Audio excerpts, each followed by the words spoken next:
When two students from the Magic Academy challenged each other to a duel, no one expected such an outcome. Gray released a magical ether ball that was 100 times larger than his opponent's. If the professor hadn't intervened, the other student would have been completely destroyed. Looking at Gray, he couldn't understand how he had gained such power. Never before had any student possessed such magical strength. But the truth is, Gray is a regressor, and he wasn't always the strong Herace how his story started. It's the final battle between humanity's greatest heroes and their demonic foe. But this time, we're not following some glorified, overpowered hero. Instead, our protagonist is just another foot soldier, doing his job diligently, being the lowly runt he is. A sharp, stray laser blasts straight through his chest, a hit so powerful that he doesn't even resist, and just lets it pass through, and that wraps up his story. In his final moments, he glances around at his fellow soldiers, dead and scattered across the battlefield. As for the so-called greatest heroes, well, they're locked in an intense clash against humanity's arch-nemesis, the Liquidator. Among the heroes are 4 brave warriors, each with unique traits and flashy powers. And then, there are guys like our boy, foot soldiers, thrown in as sacrificial pawns. These guys are basically like NPCs standing in the corner with no dialogue. Their purpose? Just die. He feels pathetic about himself, thinking how little he has contributed to this war. If only he had been born with some kind of talent. But as powerful as those heroes might be, they don't stand a chance either. The Liquidator slices through them like cucumbers.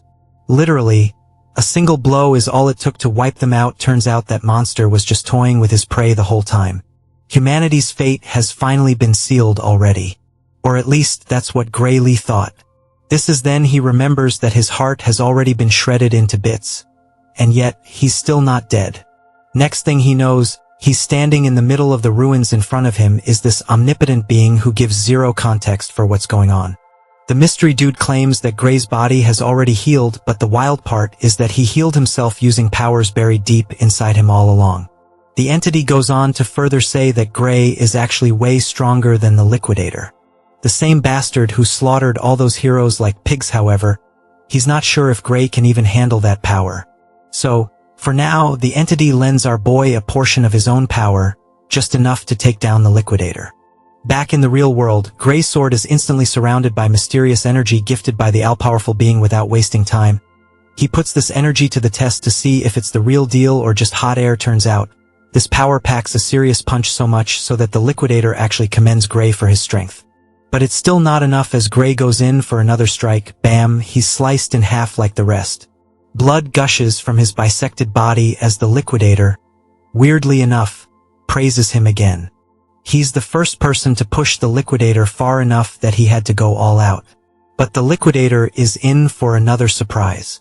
Gray isn't done yet. That blackish energy is fueling him. The lower half of his body, which was gone a second ago, has now reformed, made entirely of dark energy. Bro is going full Black Clover mode with that massive sword of his. It's a sight to behold. To think that someone could actually make the Liquidator waver. The enemy sees no other option other than to throw up a honeycomb shield to guard his sorry self. Gray doesn't even look human anymore.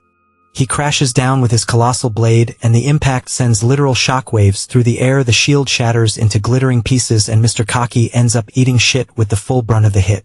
Now the bastard is seriously wondering if the thing he's fighting is even human. Hell, he's not sure if Gray is even alive. Meanwhile, our boy is asking himself the same thing, but right now all that matters is the fight. And yeah, this freak is tough as nails. But our boy is also determined to do the math and break this bastard down. He's not stopping until this menace is erased. He throws another wild slash, and this creepy fuck starts bleeding this creepy golden blood. In response, the freak busts out some next-level jutsu and sprouts celestial wings. Looks like he's messing with time itself. Day turns into night, with the moon glowing like a spotlight from the gods. It's pretty impressive, and Gray admits it, but not impressive enough to shake his confidence. He goes full throttle, launching a preemptive strike straight at the Liquidator's neck, but surprisingly, the sword doesn't pierce. There's some weird shield around him again. Then he starts yapping nonsense that flies straight over my head. Apparently, within this plane of true dusk, nothing can hurt him. Or at least, that's what this claims. He tells Gray to look up at the sky to see just how deep in shit he really is. Well, our boy looks up out of curiosity, and sees a blinding star-like thing glowing with insane intensity. Then boom, That thing crashes down like a damn meteor and obliterates Gray from existence. The Liquidator stands victorious, staring down at the crater left behind, but thankfully, that mysterious entity from earlier shows up again, just in time to rewind everything and send our boy back into the past with an only mission, which is to save the world. By the way, that mystery man's name is Chronos. Apparently, he and the Liquidator have some kind of history, but no one is telling us what kind. So anyway, cut back to our boy who opens his eyes in a peaceful green neighborhood right after his regression. It's quiet, calm, and honestly pretty damn photogenic. Turns out he's in his hometown, Renato Village, not just his hometown, but the past version of it. He is almost 15 years in the past. Looks like Chronos kept his word. Gray's been sent back in time for one final shot at saving the world. Suddenly, a stinging pain crawls through his hand. When he takes a look at his hand, he notices wounds and bandages wrapped around his wrist. Now that he thinks about it, this was the time in his life when he was basically a punching bag for Belder and his gang. But with this new shot at life, it'd be pretty pathetic if he still ended up getting bullied. Then again, there's no way he could fight those guys. Heathen. Bro is way out of their league in hindsight. Even beating the Liquidator sounds like a dream. Anyway, he's got to figure out how to deal with these bullies, or he's doomed to relive the same suffering all over again. Seems like bro can't catch a break, or can he? He just so happens to stumble across the same assholes he's been dreading the most. Of course, it's Belder and his goons. Since they've been bored lately, they've been on the hunt for our guy, eager to continue their tradition of good old-fashioned bullying. Like it's their new religion, they toss a spare sword at his feet, ordering him to pick it up. Our boy stares at the sword, clueless. He still hasn't figured out what these goons are up to. After all, it's been 15 years, so memories are a bit hazy. Belder, meanwhile, assumes Gray is pretending to be clueless on purpose, so he is kind enough to remind him about their usual mock battles. Hearing that, Gray quickly tries to brush these pests off by pointing to his injured hand. He's grateful for the invite, but unfortunately, he can't join because the injury hasn't healed yet. But it looks like bro can't shake these hobos unless he picks up the sword and fights. They even assure him the swords are totally blunt, so there's barely any chance of getting hurt. Gray, however, can't shake the feeling that injury is still possible. No matter how blunt the blade, it's still a lump of iron. One wrong hit in the wrong spot could book your one-way ticket to heaven. Well, he's got a point. One gentle tap on the balls, and you'll be doubled over on the ground in unbearable pain. But these guys don't seem to get the logic behind Gray's words. Belder takes his stance, ready to strike. He hates hearing no from Gray, so he charges at him like a raging bull to start the duel. Gray was given time to grab the sword, but it's up and Belder is already charging at him. Our boy finds it ridiculous that this dude calls it a mock battle while charging like he's pissed off at his own mother. That's when Gray remembers something a former military doctor told him. The reason his swordsmanship never improved was because of an injury he sustained as a kid. Now that he thinks about it, maybe this is the injury that changed his life forever and forced him to live like a runt. Belder comes crashing down with his blade, but Gray blurs away and dodges the strike. Seriously, though, even Gray himself is shocked that he managed to dodge at Belder's face. Meanwhile, tightens in annoyance at seeing such impressive agility. He throws another strike, which my guy dodges again. Then a quick strike aimed at his feet is also easily avoided. The bastard's trying hard to tag our boy. He's like a bloodthirsty man on a mission, determined to take his opponent down, but Gray slips through like a ninja on cocaine. At first, Gray thought Belder was just slow. But then he realizes that it's not the Belder who has gotten slow. It's he himself who has gotten faster. Bro is literally dodging every strike like he owes rent. Even Belder's goons can't ignore what they're seeing. It's like Gray is a completely different person. He might not have the body he once had, but he still has the memories of every battle he's fought. With all that experience mapped in his head, his body is basically on autopilot. He barely even has to try to dodge those strikes. Then Gray grabs the sword to keep this so-called mock battle going, which isn't feeling so mock anymore. Belder is drowning in his own ego, desperately trying to crush Gray under his blunt blade, but my guy had enough. He swings his sword for the first time. The sudden jerk from his powerful swing leaves Belder's hand aching like hell. That just shows how pathetic Belder really is. If Gray is being honest, he actually feels like the loser here, duking it out with such a weakling. But he also believes that Belder doesn't deserve an ounce of pity.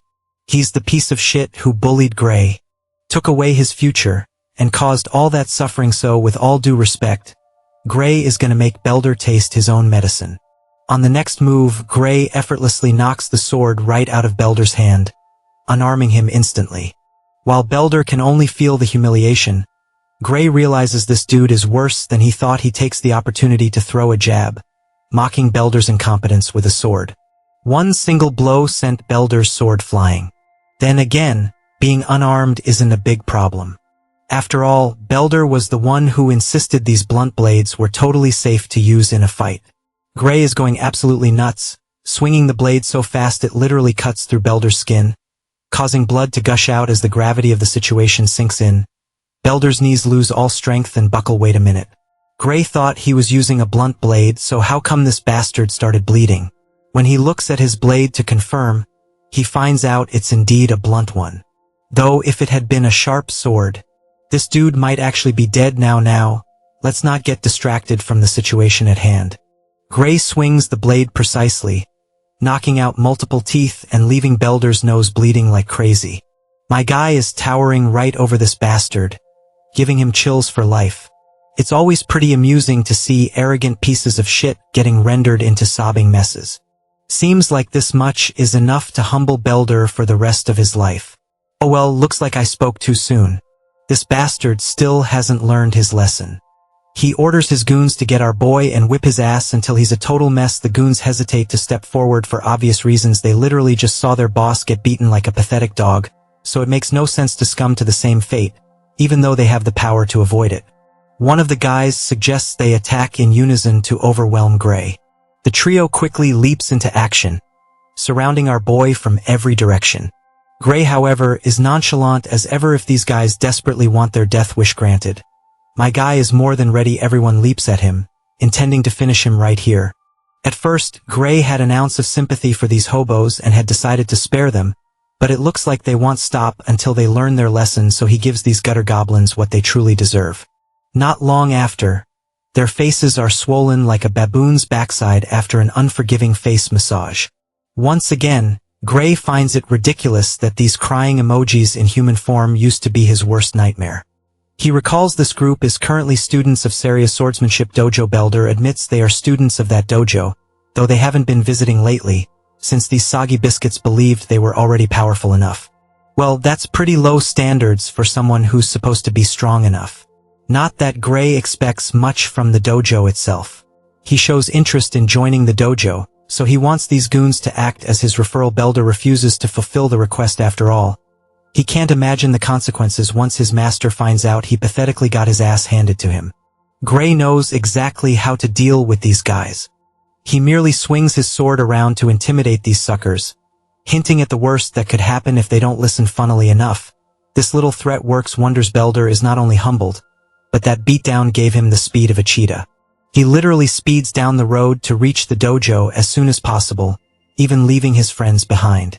A while later, they enter the town. As they walk, Belder expresses his curiosity why Gray is interested in joining a dojo. Turns out, this dojo has a recommendation slot for the academy. Our boy doesn't have to say more, since he's sure Belder is mature enough to understand what his main goal is. One of the guys wonders why Gray even feels the need to join an academy when he's already powerful enough. Little do these bitches know, my guy doesn't set the bar that low. He's got his own definition of enough. He vividly remembers the day all of humanity's heroes got slaughtered like pigs in the blink of an eye, and that was supposed to be the world's strongest lineup.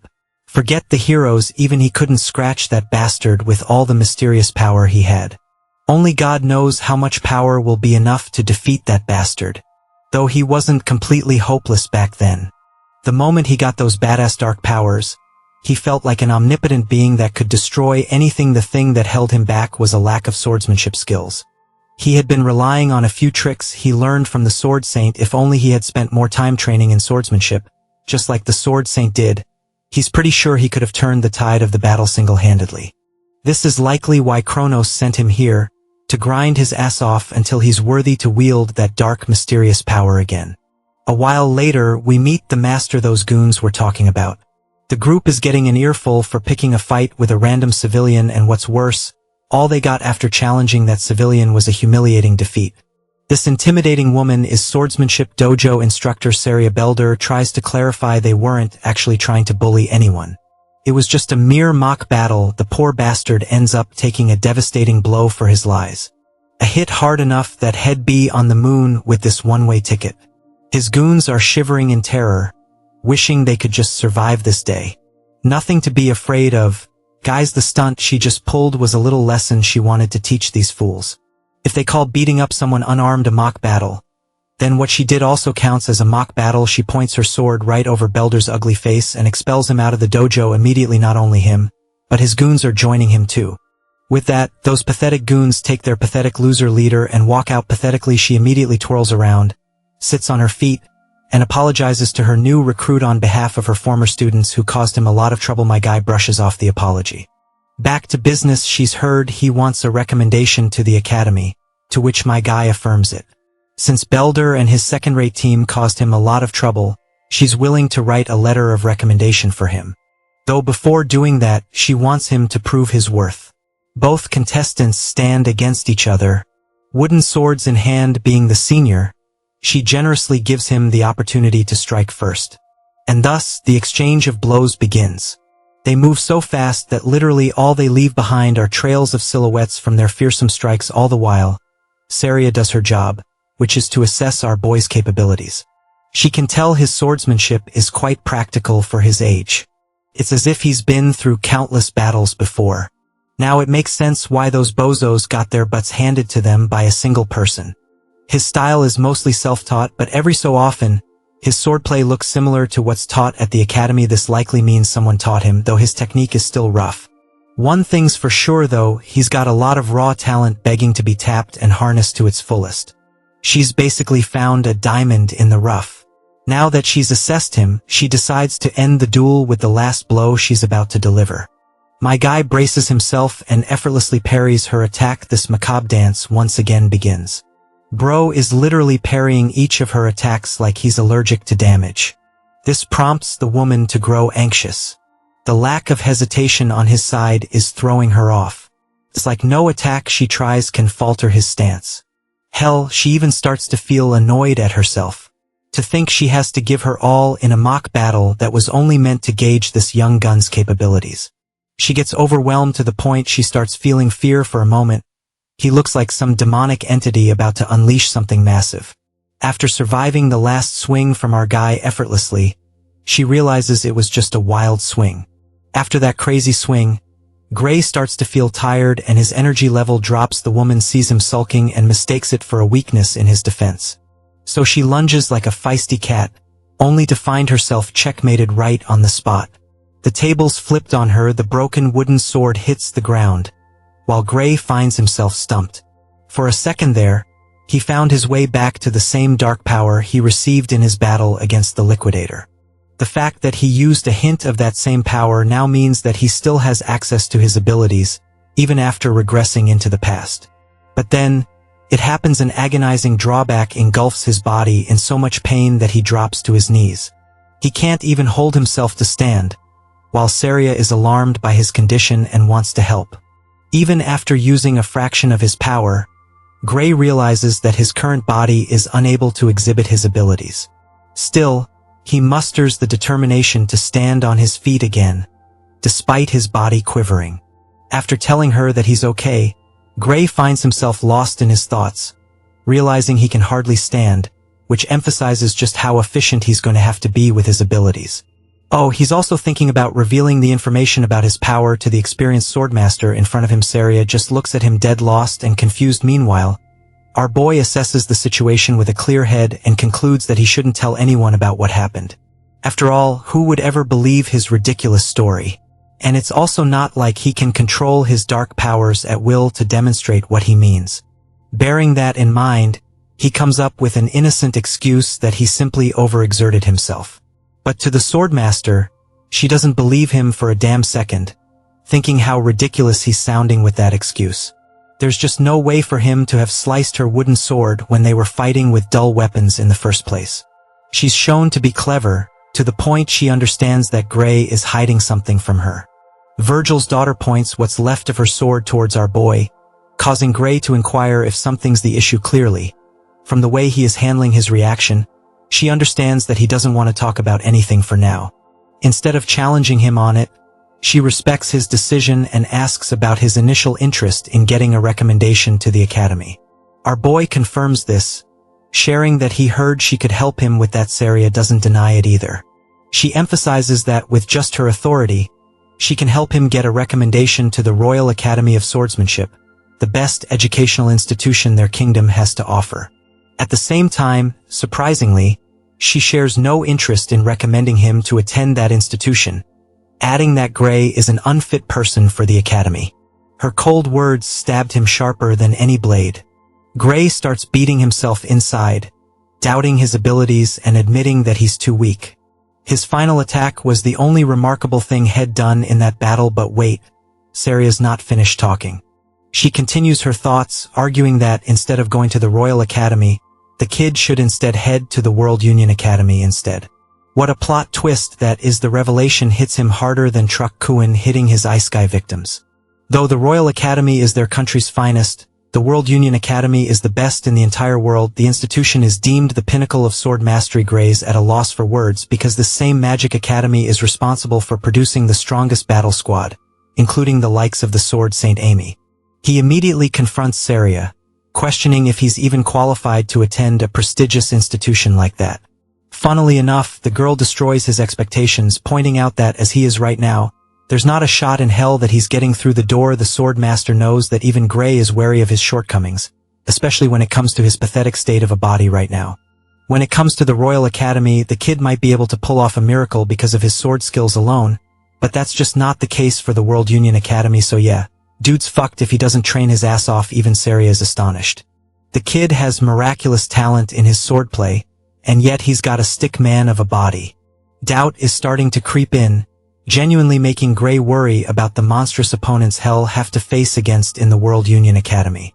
It's not exactly a walk in the park, and with his current body, that's out of the question anyway. Seeing his sorrowful state, Saria points out how he's quick to give up, even though there are 9 whole months until the Academy's entrance exam. Again, being underconfident in his abilities, Gray thinks that even that time won't be enough for him. Despite her effort in trying to encourage him, even Saria agrees that it's too little of a time. But even then, she offers him a chance. The Swordmaster wants him to trust her for the 9 months to come, because during this time, she's gonna make him suffer through hell and back. Yeah, something tells me she's gonna hire David Goggins and make this guy run 3 ultramarathons and do 6,000 pull-ups. Anyway, Gray admits that though he doesn't want to suffer, he doesn't have any other choice. Declaring himself ready, he hopes that the Swordmaster will take good care of him. Saria takes a liking to his forward determination. At first, you guys probably think it's a good sign that they're starting off on a positive note. But the atmosphere immediately switches to total fear, as Virgil's daughter officially announces the beginning of his hellish training. Gray's agonizing trials began. He trained like Goku and honestly ate like him too. She really is putting him through a bulking phase. He also had to deal with some questionable food, but his teacher was unrelenting and put him through everything. Their sword duels continued the same, the goal of which was to hone his techniques, and then 8 months passed. Just like that, congratulations to Gray for earning his shredded body after enduring that long training. Even Saria is out here admiring his physique now that they've come to this. She's got nothing in her arsenal left to offer him.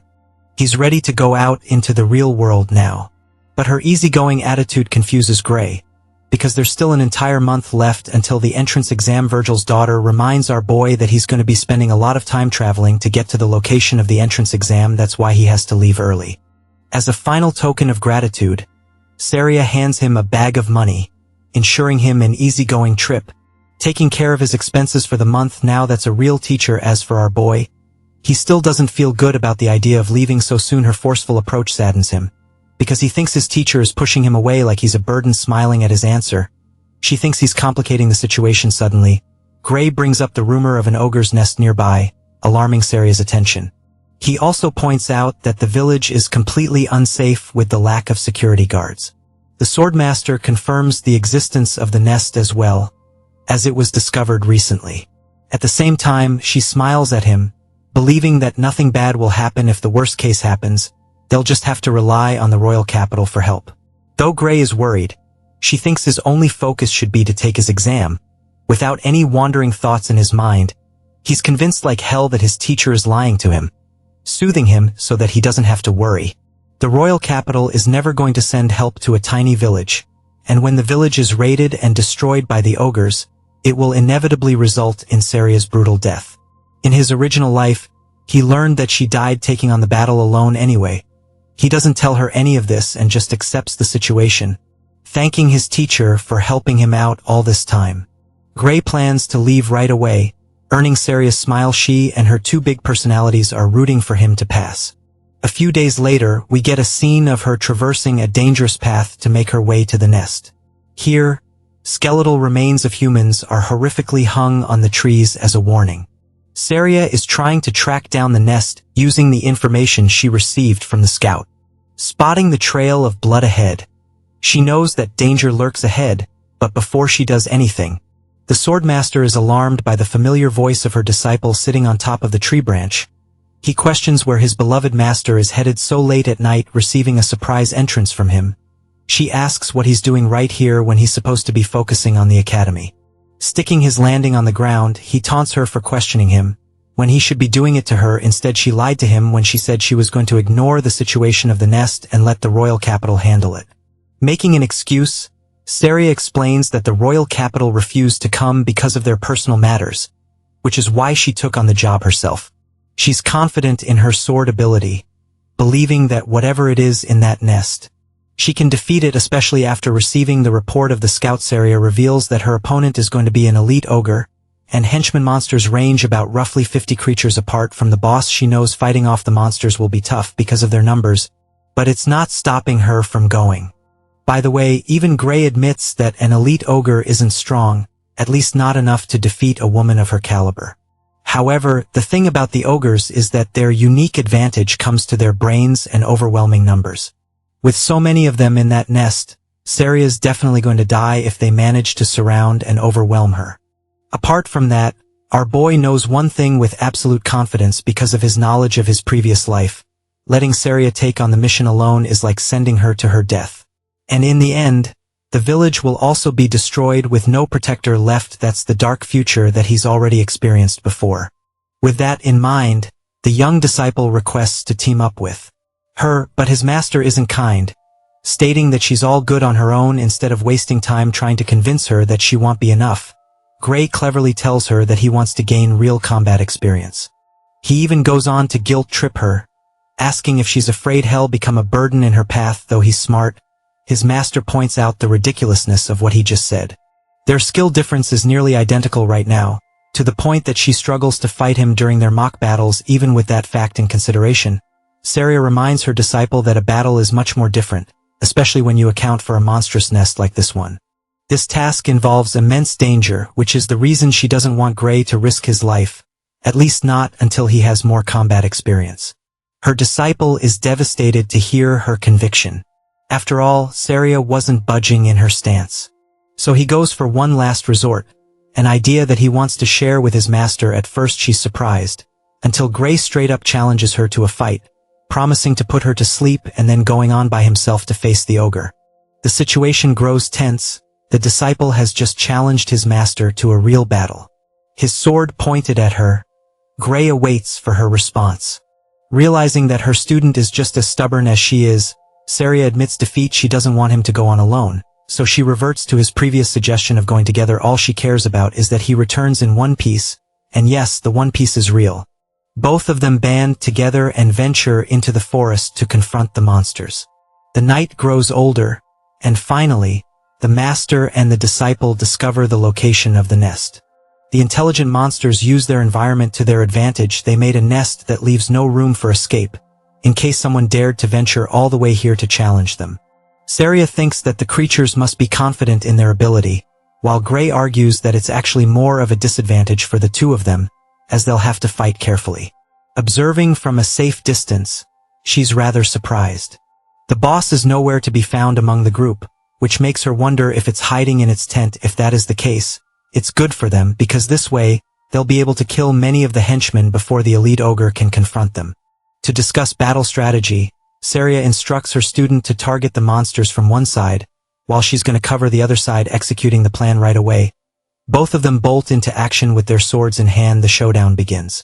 Before the monsters are even capable of comprehending the situation, the majestic Saria is already on top of them, executing a clean headshot, making a football of the creature's head as it flops to the ground. With the first monster down, the rest of them grumble and roar at each other in their language. The entire group is enraged and goes right into murder mode, preparing their weapons to kill the intruders. But it doesn't matter, as our boy is going beast mode with the way he's slaughtering the horde. This guy is a one-man army, cross-cutting multiple monsters all at once. The elegant Saria is all the same, showing off her impressive skills that she learned from Papa Virgil. The two of them are unstoppable. Gray and Saria perfectly cover each other's backs. Within the span of a few minutes, every single monster in sight is reduced to a body count for them. By the way, she's actually pretty impressed by Gray's unflinching determination in a real battle. He's never been more ready, warning his master to stay on her guard. Hey race the thing though. Something about the situation is giving him a bad feeling. This fight has been too easy for them. Way too easy in fact, because if this is the level that Saria had to face, then she could have defeated all of them by herself even without his help. And that brings him to a state of unease. Because whatever is resting inside the tent, it's going to be much more terrifying than anything they've faced so far. Speaking of which, the creature's menacing pair of eyes beam through the dark tent, glaring at him from afar. The second Gray comes in contact with the creature's eyes. He shudders in shock despite his strength. He cowers and tells his master that they have to leave immediately. Even Saria doesn't get what's gotten into him all of a sudden without explaining anything. He roars at her to run, with so much fear in his voice that Saria doesn't question him. She simply follows his instructions and bolts right after him as they're running along. You might be thinking that they'll escape. But nah, because their terrifying opponent literally leaps over from the skies with a massive vertical. Gray is terrified when the monster plants his feet into the ground, confronting the daring humans. Saria's expression changes to shock, pointing out how the boss monster has personally come to them for a battle. But then Gray drops a bombshell that no one even expected. This isn't the boss monster at all. Right as he's about to reveal the location of the real boss, a monstrous voice roars at them from behind. This provocative roar unleashes another horde of creatures to chase after them. The thrilling noise is deafening for Saria, but for the ogres, it has converted them into battle-hungry maniacs. Saria shivers in fear, failing to comprehend her own senses. There's a creature more terrifying, more brooding than an elite ogre, and it's commanding the entire group. Finally, Gray reveals that they're up against an ogre general.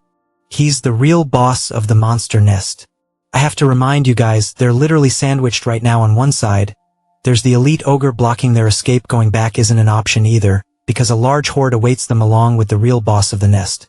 Saria expresses her shock, fully knowing that they can't face a monster like this even at their level. Their only chance at victory is to kill the elite ogre in front of them to escape. So she does exactly that, by charging at the beast and clashing her weapon against his. Determined to win this battle, she exploits an opening and connects a sharp cut against the creature's body. Blood spurts out of the cut, and while normally this is supposed to be a good sign, her worries only worsen when she notices that the wound is healing again. Meanwhile, our boy is clashing against dozens of monsters all on his own, sharing his knowledge of the ogre general's abilities. Apparently, its roar significantly boosts the strength and recovery speed of the monsters. Basically, they're up against an elite ogre on steroids.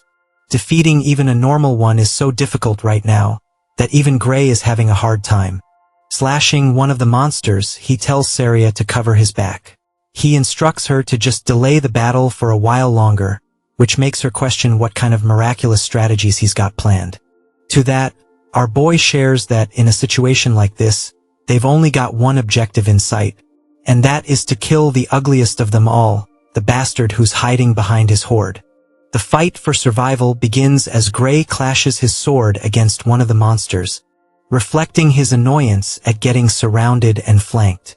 He deflects the slash and finds another raging monster aiming at him. He's cutting past the enemies, focusing on making a clear path in front of him so that he can get to his objective in carelessness. However, he uses so much strength that it literally shatters his blade.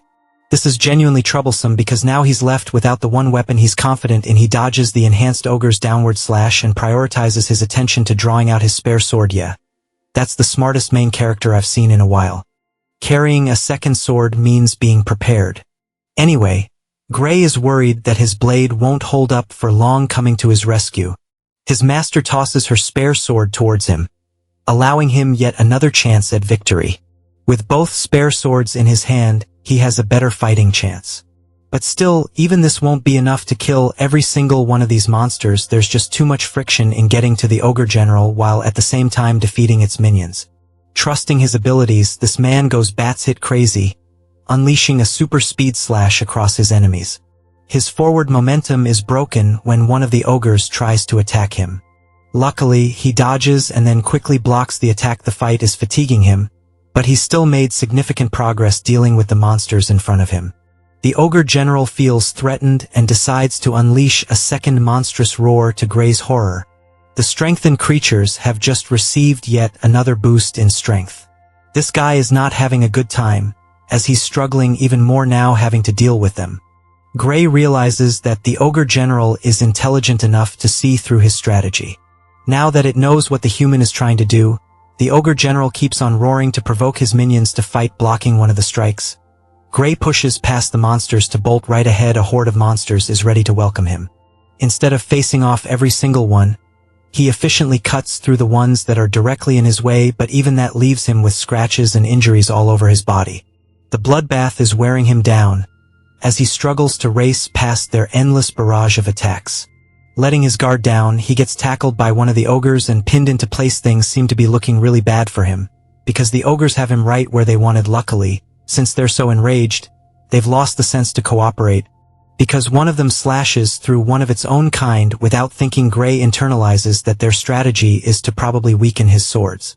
While he's lost in thought, a Gigachad ogre loads a powerful fist to crush his head. It's a do-or-die situation, and he clearly can't let himself be hit, so he uses his sword to mitigate the damage. But even then, Bro is launched into the ground with a heavy crash just from the impact force. Finding himself at the edge of his life, this man still tries to get up in his broken state. That's the definition of a badass. With the previous attack destroying his spare sword, now he only has one sword left and dozens of ogres to slay, as well as their boss. Once more, the situation isn't in his favor. In fact, it's nearly impossible to get out of this despite experiencing a regression. He fully understands his situation right now. Gray simply can't win, not against so many bloodthirsty monsters wearing him down, so he decides to switch his battle strategy, roaring at his master to run away while he can still make himself a decoy for her escape. Saria hears this and smiles, refusing to treat him like that. She's still facing off against the strengthened elite ogre, but Gray doesn't get why she's still determined to fight. He assures her to run away as he'll catch up soon after. But Saria refuses his suggestion, horrifically revealing that she has lost her ability to run. She's suffered a major gash on her thigh, reducing Gray's hopes to ashes. Even that approach is out of the question now. There's no other path left, except marching forward to his death, swinging his blade in fury. He thinks about the reason why he regressed. Despite bearing such a heavy purpose, all of it is about to come to an end. Tragically, our boy's final sword also chips and shatters to pieces, and yet he finds himself in denial.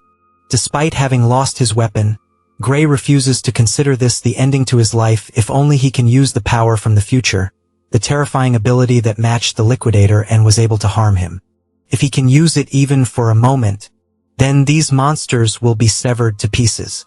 Strongly envisioning the feeling he experienced that time, he loads his broken sword, entering a meditative state, and when he reopens his eyes, Gray is no longer the same weakling he was before. A single dark burning slash eviscerates the ogres, turning them to ashes with his burning black sword. Even Saria doesn't get what's going on. But it appears that our boy is still under control, as even after tapping into his dark powers, he gives her a smile of relief. In the next few seconds, Gray cuts every single creature in his sight, including the Ogre General. Even his master can't comprehend what the hell just happened. She's too busy having to focus on the elite ogre in front of her, but now that the Ogre General is killed, the strengthening abilities seem to have worn off. Saria understands that now she can easily kill the beast, as it no longer has any capabilities to regenerate. Using a Walmart version of Judgment Cut End, She cuts the creature down, declaring that the elite ogre is nothing without its master. They won at last. Both of them managed to stand against all the odds and won the fight despite having miraculously pummeled through an entire horde of ogres. Gray still apologizes for breaking her sword. Saria tells him that it's nothing compared to saving her life. In exchange, she collects the sword and wants to confront him for the technique he pulled at the end, but before she can finish her sentence, our boy flops to the ground, knocked fully unconscious because of the after effects, leaving his master to shout his name in concern. The perspective cuts to the inner mind of Gray. He questions his surroundings and spots nothing but a chained floating door in front of him. He's confused until the door releases the same kind of dark energy that he uses through his ability. A sudden realization dawns over him. This is his very own power. He wonders what would happen if he manages to break the door open. After all, he could obtain the power and make it his own. Determined to try, he marches forth, but the moment he takes his first step, a deathly sensation looms over his body, frightening the ever-living soul out of him. And that's only after taking one step. Gray is so struck with fear as he retreats his way back. He doesn't have all the answers regarding the source of his power, but one thing has been made very clear to him just now: if he dares to provoke the use of his powers in his current state, there's no doubt in hell that he'll die. And that's not just a light claim, because the feeling is so horrific that it drives him to tears. From the void, a voice creeps in his mind, commending him for his decision just now. Before Gray can process it any further, he wakes up in a panicking state in his bed. His master's right beside him, glad that he's finally awake. Worried, he asks where he's at. She explains that she brought him to the village's infirmary as fast as she could. This dude was actually knocked out for 5 whole days, and I'm so glad that the author didn't say 3 days like all the other stories. Anyway, she was afraid for his life, while Gray is having to cope with the fact that he had to recover for nearly a week because of the burden of the technique he used. Even Saria thinks that he went above and beyond in that battle. It was the definition of defying all odds. Still, she's concerned about the state of his body and asks if he's capable of moving well to test it out. Our boy tries to lift his arm, but he can't do shit. He can barely use it after expending much energy. But with the way he is right now, there's no way he can hold a sword with an injury like this.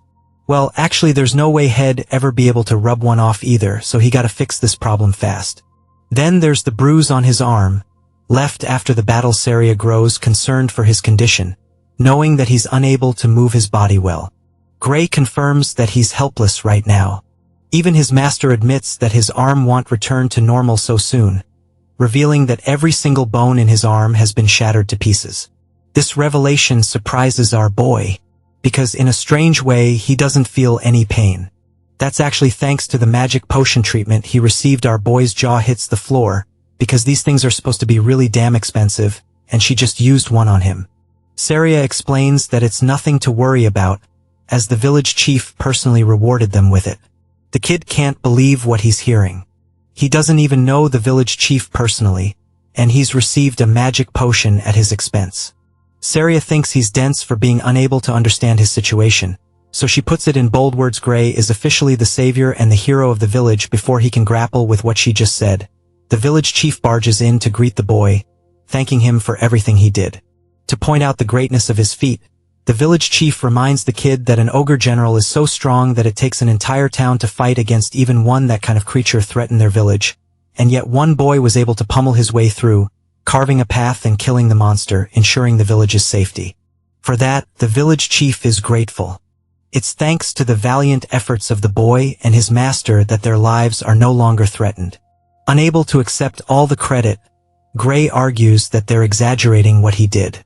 But the village chief thinks that it's him who is undermining what he did. Thinking about it for a moment, Gray reflects on the outcome. He thinks that maybe the village chief's words are right. Remember his previous life? In that life, this place burned to the ground because of the ogres raiding it down to ashes. That's the significance of his accomplishment. The leader of the village is more than happy to give him a long explanation on what makes him so great, but for now, he's focused on the boy's mission to pass the entrance exam for the World Union Academy. Speaking of which, Gray just remembered his true goal. He carelessly went to kill the creatures in the monster nest just weeks before his exam. With all the time that was wasted in between, he's only got 2 days left until the day of the exam. Oh, and by the way, just getting there takes 3 whole days on foot. His best option would be to use a horse to traverse the distance on time, but he's dead broke and doesn't have the money to afford one. Making a sudden request, he begs the village chief to lend him a horse for the journey. The good thing is that the leader was already expecting the kid to make such a request, which is why he's already prepared the best horse for his travels. Saria smiles, revealing that their original plan was to carry him, even if he hadn't woken up today. Some people truly support you despite your troubles, just like Gray's friends here, and I hope we encounter more of them in our lives too. Gray exits the infirmary, only to find the entire village roaring the boy's name and rooting for his exam. They want him to do his best, and they're not afraid of thanking him for what he did. The villagers even support him with a bag of money. Everyone donated bit by bit so that he can apply for the entrance exam and support himself at the academy. The boy is eternally grateful for the villagers, who showed him so much love with their support. He also jokingly states that it's going to be really embarrassing if he fails and comes back. But Saria is absurdly confident in her student, emphasizing that the applicants applying for the entrance exam aren't capable of beating an ogre general all on their own, but that's not the only concern. The boy is worried about his arm, as it's still messed up and there's no telling when it will heal. To that, his master argues that he should make use of his left arm in the meantime. Even though his left arm is fully functioning, it's just that he's more used to his right. But his teacher thinks with his skill level it won't matter. Gray shares his concerns, stating that the level of the entrance exam may be overwhelming for him, to the point one arm will hinder him. But even then, Saria understands that the teachers or the examiners at the academy have a sharp eye. When they see his talent, they'll select him. The boy mounts his horse, while his teacher confidently declares that he's going to pass. That's the only outcome. Thanking her for everything she's done, he promises not to fail. Recalling how the village was razed to the ground in his previous life, he's happy that these people got a second chance alongside him. The world is already changing from this moment onwards, and he's going to make sure to influence the future with his new power. In the next scene, our boy finally makes his way to his destination. Staring ahead, he locks eyes with the grandeur of the World Union Academy in the arena. The examiner announces the distribution of the exam tickets. All of the candidates will remain in the arena. From the looks of it, there's a large number of applicants, but only a tiny number of 20 are going to reserve a spot in class. They bicker about the changing number of seats each year because in some years, the academy even accepted 50 people, while in rare cases it only accepted 1. So the rules for selection aren't absolute, apparently. Anyway, Professor Ariel takes the limelight and comes to the front. She addresses the examinees and explains that they'll have to collect the paper being presented. With a snap of her fingers, a vortex of yellow opens, releasing magical energy and automatically manifesting the tickets in each examinee's hand. Our boy collects his ticket. His examinee number is 513 for the fencing course. Professor Ariel adds that their ticket shares only the most critical details, but it's nothing to be worried about as the process is the same each year. She also confirms that the academy doesn't care about one's age or gender, their nationality or class. In other words, they quite literally don't give a flying fuck if you're an attack helicopter or not. They don't even care enough to know their names. The candidates who are destined to pass will be asked for further information, but for the total examinees here, it doesn't matter. Professor Ariel even confirms that it's fine if they offer a fake name, once again proving the academy doesn't care anyway. Trouble seeks our boy again because he came here without his sword today, and yet he's placed in the fencing course. It makes him question the system's legitimacy. Professor Ariel continues, hilariously stating that she assigned each person a course based on their looks. I know she's supposed to be perceptive or something, but it's just funny how 1 minute ago she was talking about discrimination, and then she goes on to say this Ariel is fine with correcting course details in case she got them wrong. Even the examinees think that it's impossible to assign a course based on sight alone, especially when there's so many of them. They strongly suspect that the academy must have investigated them beforehand, so that's how they know. The possibility of mind-reading magic also comes up. Professor Ariel doesn't address any of their concerns. All she's noticing is how no one is complaining about the assigned course. So next, she decides to reveal everyone's exam schedule. The detail is imprinted on the ticket at once. Gray is nervous because he's scheduled to have his exam on the first day, not allowing him any time to let his arm heal. Ariel reveals that this exam will only be conducted once, and it will decide everything if a candidate is late. Immediate disqualification will be the only outcome. She also reminds them that their schedules are strict and won't be manipulated or disputed upon request. It's bad news for Gray, who is struggling with his recovery. He's begging for his body to pull a miracle and heal him tomorrow. The next day arrives, and what do you know? Poor guy's arm didn't even heal a bit. He's got no choice but to take the exam in this condition. Gray's examinee number is called, and he frustratingly steps forth. He tries to calm himself in an effort to remain optimistic about the situation. Assessing his left arm, he doesn't appear to have any issues, and he can also move his right arm if he exerts enough strength. His current strategy is to sharply observe the examiner's moves and discover a winning strategy. From that, he's watching a match between a candidate and an examiner. The applicant blindly rushes to attack, but by the end of his attack, the examiner is unfazed and casually stands, waiting for his next move. The candidate drags his sword for yet another slash, but even that strike is helpless. It gets blocked, and not just that. The examiner deflects his blade before sending him flying with a final blow. With his body hitting the ground, the examiner concludes the result of the exam, instructing him to exit the venue. You guys might be thinking that maybe Gray has found something, but the hilarious part is how this man literally gives up and accepts that he's about to get his ass cooked. His number is called to step into the arena. Gray reflects his chances, realizing that he clearly can't beat an examiner that annihilated a candidate even bigger than him. Inside the arena, our boy is granted the freedom to make the first move. Despite that, he fully understands that this battle will be one-sided. Even then, he's got to make some kind of impression. The fight begins with Gray rushing to strike. He remembers his master's advice, who told him to make use of his entire body to deliver a potent slash, rather than just using his arms. Channeling her advice into motion, he thinks that the only way he can cope with the loss of his right arm is to use his other muscles instead. And so he delivers the first swing, which the examiner easily dodges. Even now, Gray finds himself struggling to fight in his usual style. After all, even though he's trying to make up for his right arm, it still doesn't change the fact that he's at a major disadvantage. Here the examiner retaliates by trying to cut him down, but to Gray's astonishment, the sword is moving far too slow. It's as if he can read its trajectory without having to rush. So our boy actually blocks the attack successfully, still feeling the weight of the examiner's force behind the attack. At the same time, he judges that the examiner's technique isn't as refined as Saria. So if he can just focus on the techniques he learned from her, there's a chance he may be able to exploit an opportunity and carve an opening. With that strategy in mind, Gray rushes in full force in an effort to overwhelm the instructor. Oh, and the instructor is actually being pushed back. His speed is his own demise. Gray finds himself becoming confident, realizing that he can easily take down this examiner. The words of his master flash through his mind again.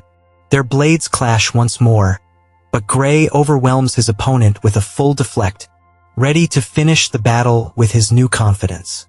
Gray continued his relentless assault while the instructor tried his hardest to wrestle control of the pace. Although our boy had seen through the opponent's technique, neutralizing it with a handicap is still a tough task.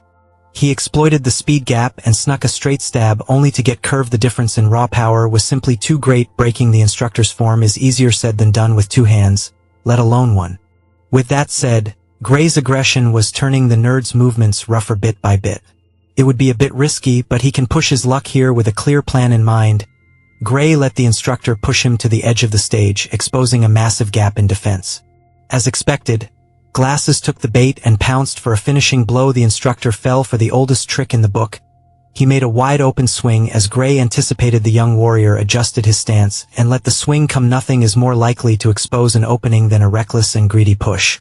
A big and predictable swing was precisely what he needed to use his speed advantage. In an instant, he reached the instructor's vulnerable flank.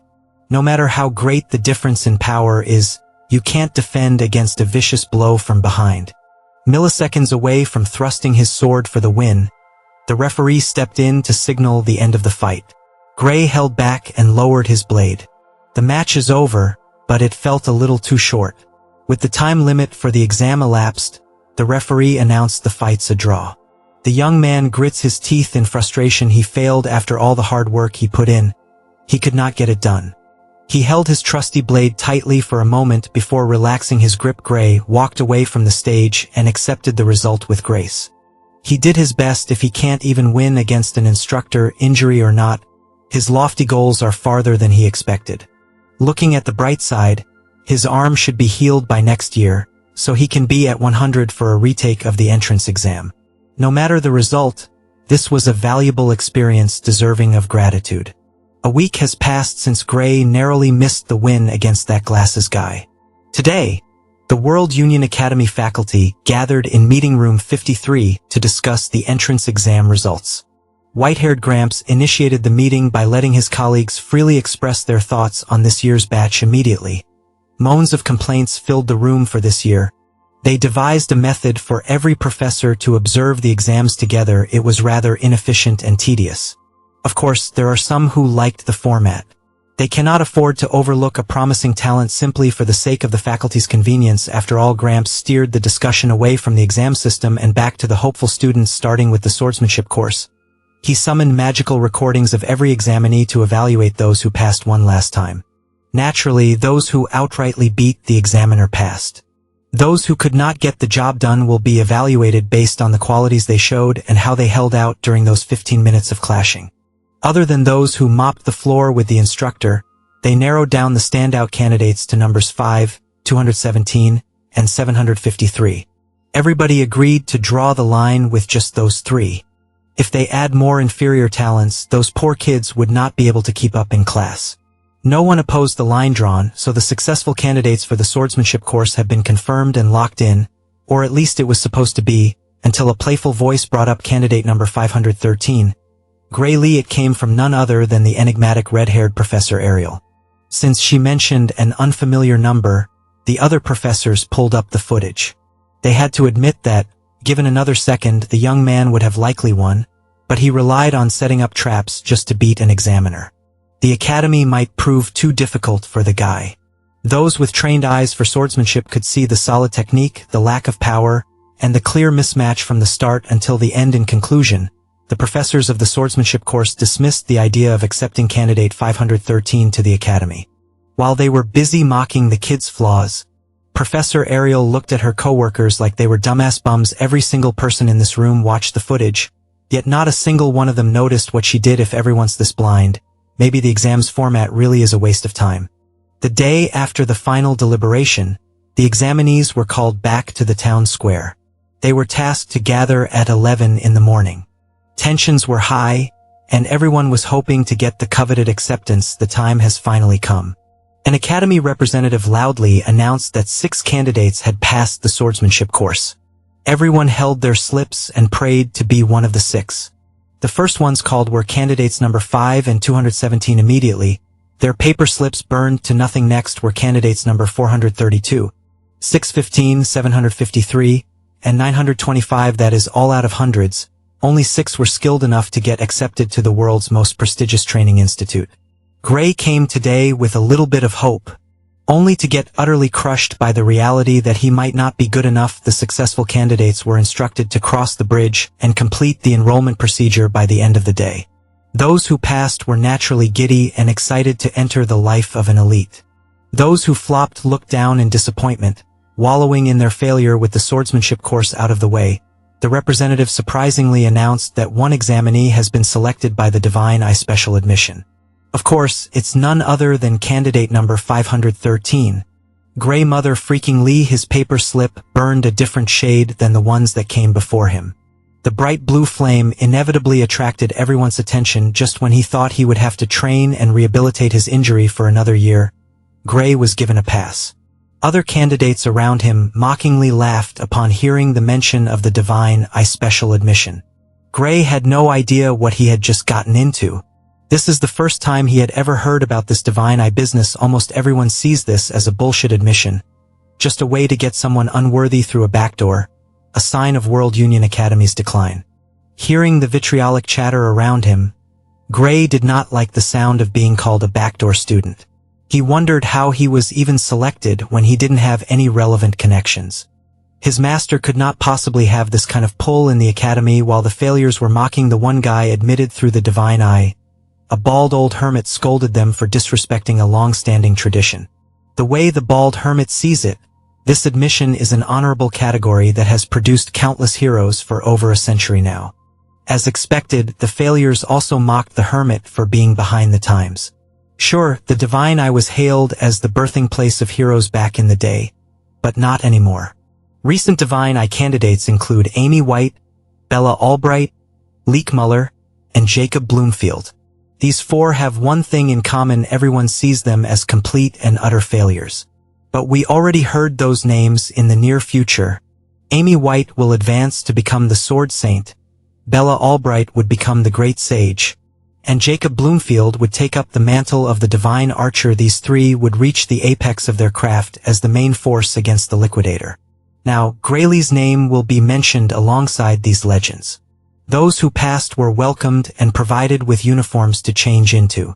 The entrance ceremony will soon begin, and the rookies must assemble in the plaza in front of the main office. Gray tried his new drip on, and it was a perfect fit. His black blazer, inlaid with gold in the academy's crest, was clean as hell. He went from feeling defeated to feeling dapper alongside his batchmates. When they reached the plaza, some of the rookies were confused. There was nothing in there. The confusion was cleared up when an academy staff member ran towards them with an apologetic expression. He explained that there's been a bit of a delay setting up the ceremony due to a mix-up. Thankfully, it won't take long to fix that.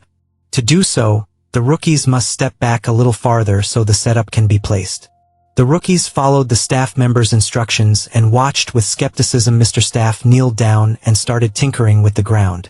After a little bit of preparation, he touched the floor and activated a massive magic circle in the blink of an eye. Out of nowhere, hundreds of seats arranged in a coliseum style emerged from the magic circle. The rookies were flabbergasted. They had never seen magic of this scale before. In just a few seconds, the plaza turned into a proper arena complete with seats and a stage. Mr. Staff apologized for the delay once more and instructed the rookies to sit wherever they liked. Still shaken by the absurd display of magic, they followed suit. Some of the more knowledgeable rookies recognized the use of teleportation magic to literally spawn an arena. Gray quietly took a seat in the middle row. He reckoned that this was the Academy's way of conducting a grandiose entrance ceremony near the school building. They are basically flexing the power of the World Union Academy. Once everyone was seated, other rookies commented that the number of seats was a bit excessive. There were only 30 of them in attendance, yet there were hundreds of seats. Well, that's because, as the World Union Academy's name suggests, this institute gathers the cream of the crop from all over the world. If you look up in the sky, you will see what that really means. Dozens of airships and dragon carriages flew overhead, blanketing the sun. Looking up, Gray recognized the biggest magic airship as the Strataqueen. He had once boarded this hulking beast when he was cannon fodder for the Liquidator subjugation squad. It really lives up to its reputation. Bringing out something so imposing for a simple entrance ceremony is just another way to flex on newbies. The World Union Academy sure knows how to flaunt its power. Once every ship had landed safely, students who passed the strict entrance exam in their own corners of the world stepped out. They took the remaining seats, filling up the stands with everyone gathered. It's time to get started. The staff member who spawned the arena signaled the start of the rest of their lives. After all the flashy displays of influence, the entrance exam proceeded with a brief speech courtesy of the headmaster. Gray was feeling a little bored in his seat. Even though he's entering the most prestigious academy in the world, this whole ceremony felt like just another tedious assembly. Next up, the headmaster called the top students from each course to the podium. The guy sitting beside Gray stood up. Blondie's name is Leon Hart, the top student of the swordsmanship course. As he confidently descended the stairs, gossip about his incredible feat of defeating the examiner in an instant started to spread. Some even say that this rookie is already as good as any of the professors when it comes to swordplay. Leon Hart Apius looks like he's a spy tasked with starting a fake family with an assassin and a little girl who can read minds. Gray was not impressed. Just a little curious. Before starting his speech, Leon Hart confirmed that he was allowed to speak freely from the heart once given the go signal. He turned to his fellow rookies with a sharp gaze. He opened his speech by lodging a formal complaint to the academy. First of all, he congratulated his peers who were admitted the proper way.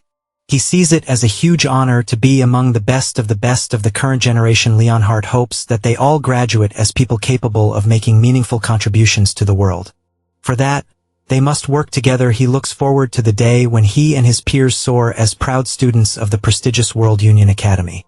With that out of the way, he pointed out that there was someone among us, someone who doesn't deserve to be in this plaza at all. He directed this accusation directly to Professor Ariel, who oversees the special admissions of the Divine Eye. She was quite shocked to be called out by a freshman on the first day of classes. Professor Ariel asserted that every single student here has passed the rigorous exam. They may not be as dominant as Leonhardt, but they showed that they rightfully belong. Curious and fascinated, she asked the cocky rookie why he was yapping like a little bitch. Without mincing his words, Leonhardt candidly brought up the mystery candidate who was admitted through an obsolete backdoor system like everyone else. He sees the Divine Eye special admission as just a way to sneak underqualified students into the academy. Leonhardt roared that the specially admitted student should just show themselves, return the honorable uniform, and leave in shame. His words and decisiveness seemed to move the other rookies. Meanwhile, the one being singled out was trying to not stand out. Thankfully, that hostile overachiever doesn't know Gray's face. If he just stays silent, he shouldn't get in trouble, right? Professor Ariel had to step in and break the tension, praising this year's batch for their liveliness. Refusing to stand down, Leonhardt doubled down on his opinions about admitting students through an outdated course. Growing a little annoyed with Blondie, Professor Ariel ominously asked if he was confident that he could beat the kid she selected for her course. Leon had to take a few steps back upon feeling the pressure from the enigmatic professor. He tried to stammer a reply, but he couldn't. Gritting his teeth and composing himself, Leonhardt confidently answered that he could beat the dog shit out of that unqualified student. Ariel was already expecting such a reply. She likes boys with attitude, so she proposed a wager. She would willingly put her job on the line and that kid's future in this academy at stake. Gray doesn't like that sound of that bet at all. Leonhardt asked if this wager would be a straight-up brawl with the special admission kid, but Professor Ariel wouldn't do such a boring and boorish thing. She's also certain that if her boy goes all out, little Leon would end up dead in a life at risk. Her words cut through Leonhardt's pride like a hot knife through butter. If she was trying to rage bait him into making a bet, it certainly worked. Professor Ariel proposed that they make the wager about monster subjugation instead. That way, it will be a little safer for every party involved. Besides, she knows that Leonhardt excels at fighting monsters more than against humans. The details are simple. Both participants must kill the monsters she picks as targets. Each round, the target monster will increase in strength. Whoever gives up first and fails to subjugate the target loses. If her boy loses, she will gladly retire from her respected position as professor, and she will expel every special admission student under her care. But if little Leon loses, he'll have to do whatever she says. I know a lot of you would accept being red-haired professor's slave in a heartbeat. Before accepting, Leonhardt asked what the first target monster would be. Although he's confident that he can handle and execute any opponent, he'd rather not be caught up in some weird shit. After a little deliberation, she came up with the perfect first target. She wants the head of an ogre general on her desk. If it's too easy for little Leon, she would gladly increase the difficulty. But based on the crowd's reaction, there's no need for that. While everyone was calling her demands over the top, Gray was trying to figure out why she would pick an ogre general, specifically a monster he had already slain. Leon, on the other hand, banged his fist on the podium. He vehemently argued that an ogre general is not a monster that someone can subjugate on a solo run. Seeing Blondie protest, she lowered the difficulty and set the time frame for the whole year. Little Leon still refused to play along. He argued that if someone could single-handedly kill a disaster-level monster with just a year of training, people wouldn't suffer. If they are to go through with this absurd bet, this pussy demanded a more realistic target then. He got it through his head that this clever woman deliberately chose a monster no one can defeat, so they can end the bet without a clear winner. Since he kept on bitching, Professor Ariel relented and added one more stipulation to the bet. If it results in a draw, little Leon wins. In other words, if her boy fails to defeat the ogre general within a year, she will gladly step down and expel all her special students, with all the stipulations to give Leon as much advantage as possible. He will look like a pussy if he still refuses. Knockoff Lloyd Forger has to realize that he's being played here, and the outcome is already decided. But he was swept by the professor's manipulation, forced to accept a seemingly airtight wager. For the record, he asked if a weakened or injured General Ogre would count. It goes without saying that the monster has to be in its natural fighting form to seal the deal. The eye under the professor's monocle glowed as her magic formed a contract. Every detail has been listed and imprinted in the magic contract. All little Leon has to do is sign it if he's ready, with the entire faculty and every other freshman as witnesses. He willingly signed his name on the arcane document.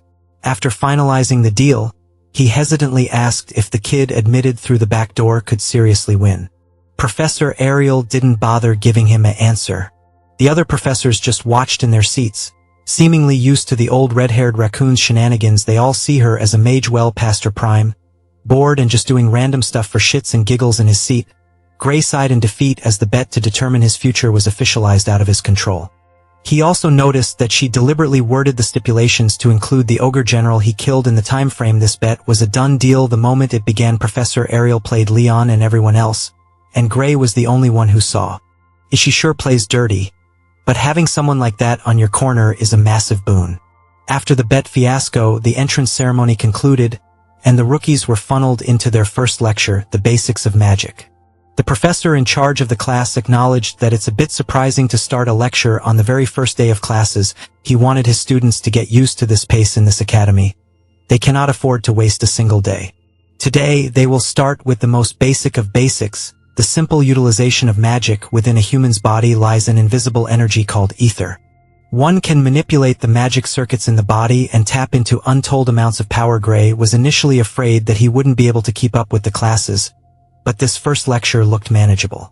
He already heard the same explanations back at the subjugation boot camp. Nevertheless, he was unlucky with his class assignment. Out of all the introductory classes in magic, he ended up in the same class as Leonard Apius. If people find out that he's the hated Divine Eyes special admission student, he can kiss his peace goodbye. While he was lost in thought, the professor noticed and singled him out for looking bored by the lecture.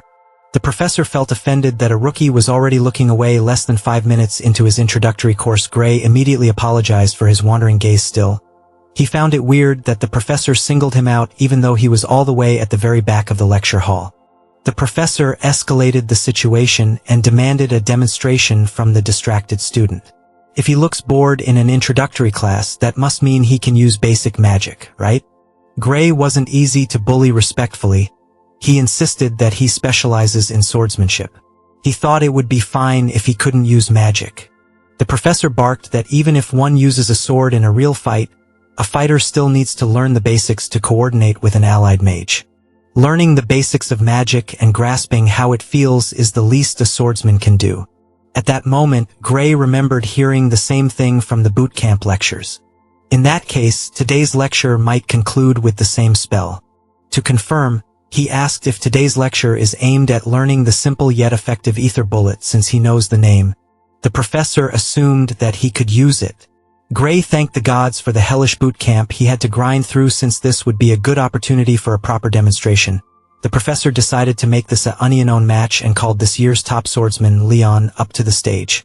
Blondie gladly stood up and paid his respects to the professor. With that said, he explained that he was trained in sword and magic before he even started school, so it might be a little risky for a normie to go up against him. The professor asserted that no matter how big the skill gap is, ether bullets are non-lethal, so there's no need to hold back. In addition, he revealed that Gray is this year's Divine Eye student.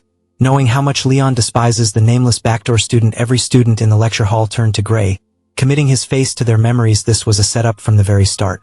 He couldn't even get through the day without being doxxed by a freaking professor. That old fart deliberately revealed his identity with nefarious intent.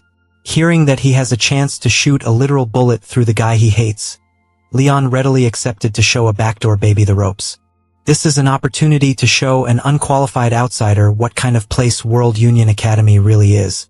With his veins popping out in rage, he demanded that Gray step the fuck down. This is not how our boys' first day was supposed to go. In the stage, they stood opposite each other while the shitstirrer professor explained the rules. He will give a signal and both parties will shoot ether bullets at their opponent. Gray only spent a few days learning basic magic at the boot camp. Sure, the professor said that the bullets are not lethal, but that doesn't mean they would not hurt. As soon as the go signal was given, Leon Hart gathered a hefty amount of ether in his hands, determined to show the difference in strength between a real and fake student. Pushed to the corner and forced to protect himself, Gray also gathered and manipulated his ether, throwing his prior knowledge into one desperate attempt. The whole lecture hall fell silent when they laid eyes upon a massive black hole threatening to swallow a teeny little bullet. Both Leon and Gray were flabbergasted. Neither of them expected this shit as expected. The tiny ether bullet was completely consumed by the raging black hole. Leon's fear was evident in his eyes as the obviously lethal spell inches closer to him.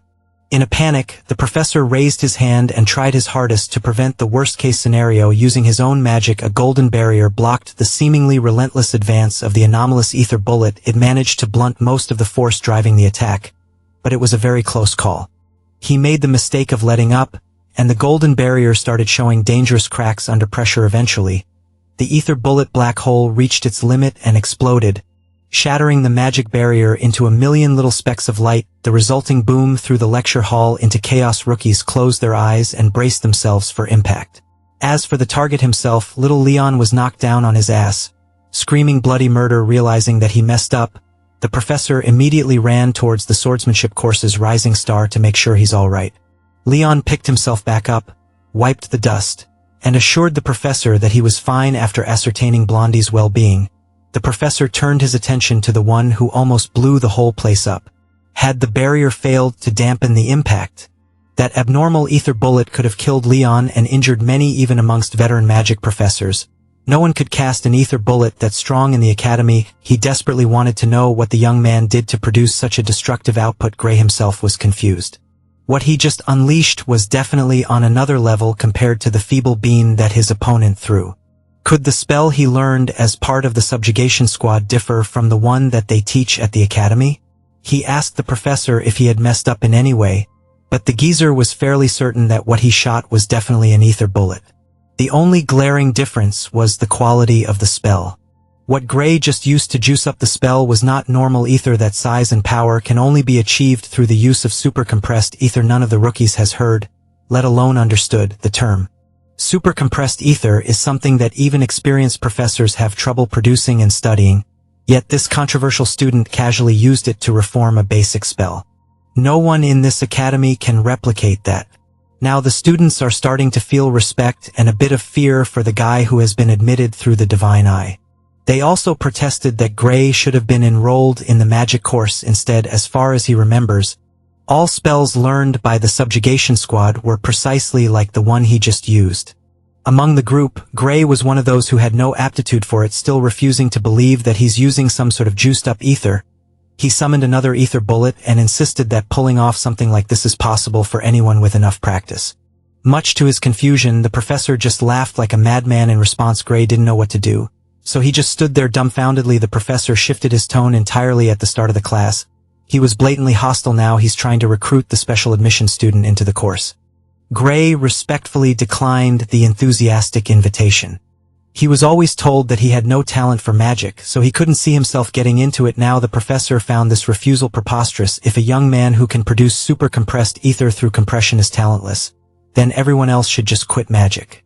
He even went as far as dubbing Gray an unparalleled prodigy, even by the academy's standard. Whoever said that the kid had no talent for magic must be smoking some illegal substances. The rookies watched the scene in silence.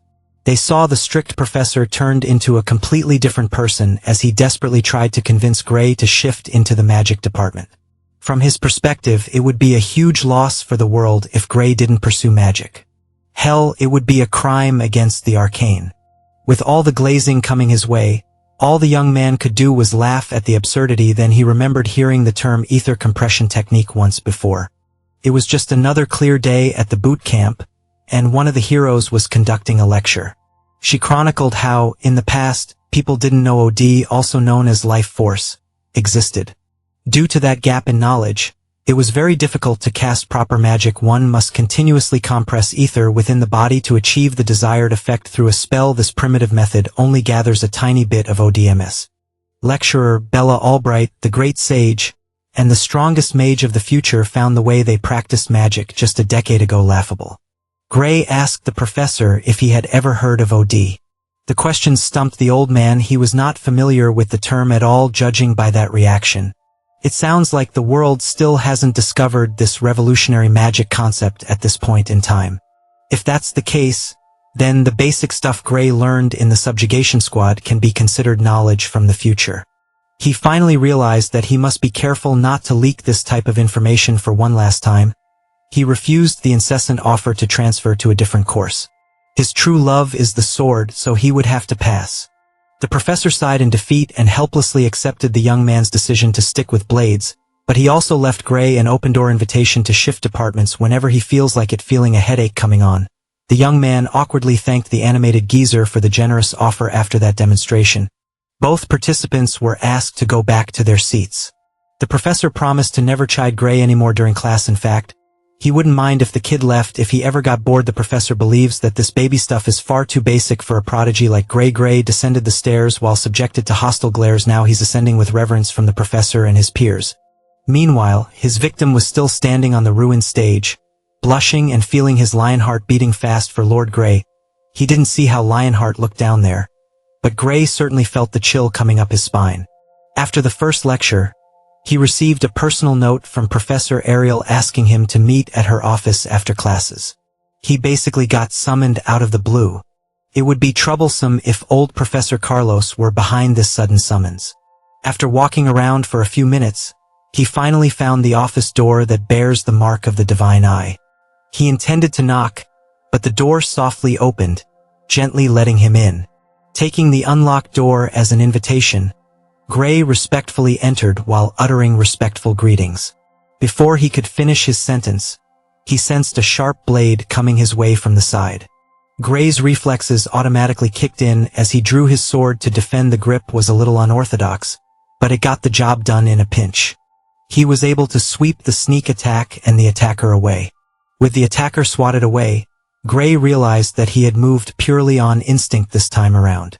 He wanted to confront the assailant, but it was just a blue-haired young woman who couldn't even grip the sword in her hand properly.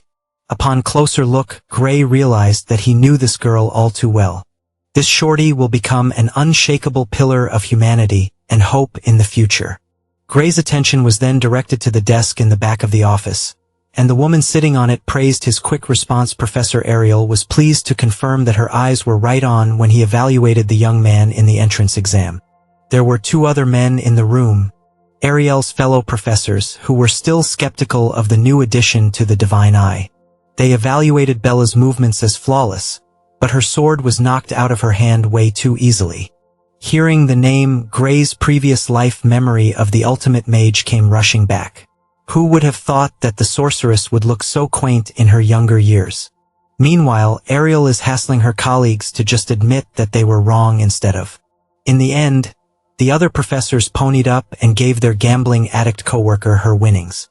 They observed the split-second exchange in the door and had to admit that Gray was here for a reason. Confused and uncomfortable, the young man asked what was happening and why he was called on. Ariel simply explained that they were betting on whether the new kid could fend off a surprise attack from Bella or not. Thanks to that, she made some good money today. As thanks, she tossed a portion of her winnings to her new student. He promptly caught the coin and found a glimmering gold piece in his hand. A single gold coin is practically a small fortune. Although they admittedly lost the wager, the other professors also brought up a glaring detail they had missed in the entrance exam from that exchange earlier. They became certain that the young man deliberately avoided using his dominant arm to defend. It was almost as if he was trying to protect an immobile arm. The most likely explanation for that quirk would be an injury. But rather than an apparent physical injury to the muscles that any professor would see through, this kid is suffering from a deeper kind of wound. A simple injury would not cause someone to tense up in such an unfamiliarly hostile ambush. Gray was surprised that the professors had deduced so many details correctly just by watching him draw his blade to defend well. They are educators in the most prestigious educational institution for a reason. Though they were slower to notice compared to Ariel, they still inferred a clear picture. With that being said, Ariel shooed her co-workers away now that she had their money. They missed out on a rare find and she won't give Gray up. For now, the professors would gladly admit that the kid has potential, but if that wound doesn't heal and continues to fester, Gray will remain as the guy who failed to meet the academy standard, but was accepted anyway. He did not like the threatening cut of that professor's tongue at all. When the skeptical professors vacated the office, only Ariel and her students remained inside. With the nuisances out of the way, it's time to start the real agenda of this summons. She called him today to discuss the topic of magic. After serving some aromatic tea, Professor Ariel reiterated what she heard happened in Professor Carlos' class. She found out from the man himself. That persistent idiot stormed into her office, demanding the new kid's transfer to the magic course. She obviously declined such a ridiculous request. In her scrutinizing eyes, Gray would become a much scarier beast, wielding a sword rather than magic. Upon removing her monocle to elaborate on what she meant by that, Gray was stunned.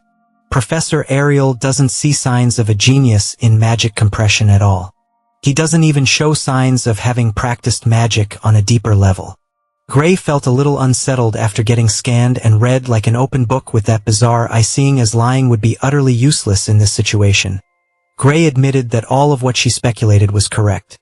Curious, she gently asked if he would be willing to share the trick used to conjure that black hole ether bullet.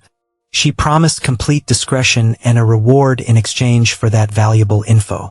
She really wanted to know about this promising concept for Bella's sake. While sipping on tea, Gray's tongue almost slipped and called the young Bella by her future title. Professor Ariel called the young woman a pure genius when it comes to magic theory. Without the means to wield what she can theorize for some unknown reason, she has no capacity to use ether compression, let alone the mythical supercompression based on some loose intel from the future. He knew that Bella Albright was a late bloomer. Her lack of talent in the practical department must be the reason Ariel set this meeting up after she heard about the supercompressed ether bullet that nearly killed Leon.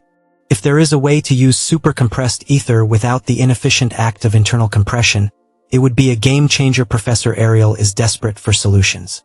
She doesn't want to see one of her girls sent to Professor Bradley. Everyone in the future would know that accursed name. It's impossible not to be aware of an extremely infamous grade. A bastard. He conducted countless independent human experiments for the sake of advancing his field, murdering many in the process. On top of that, he would cause cataclysmic magic disasters that would claim the lives of tens of thousands.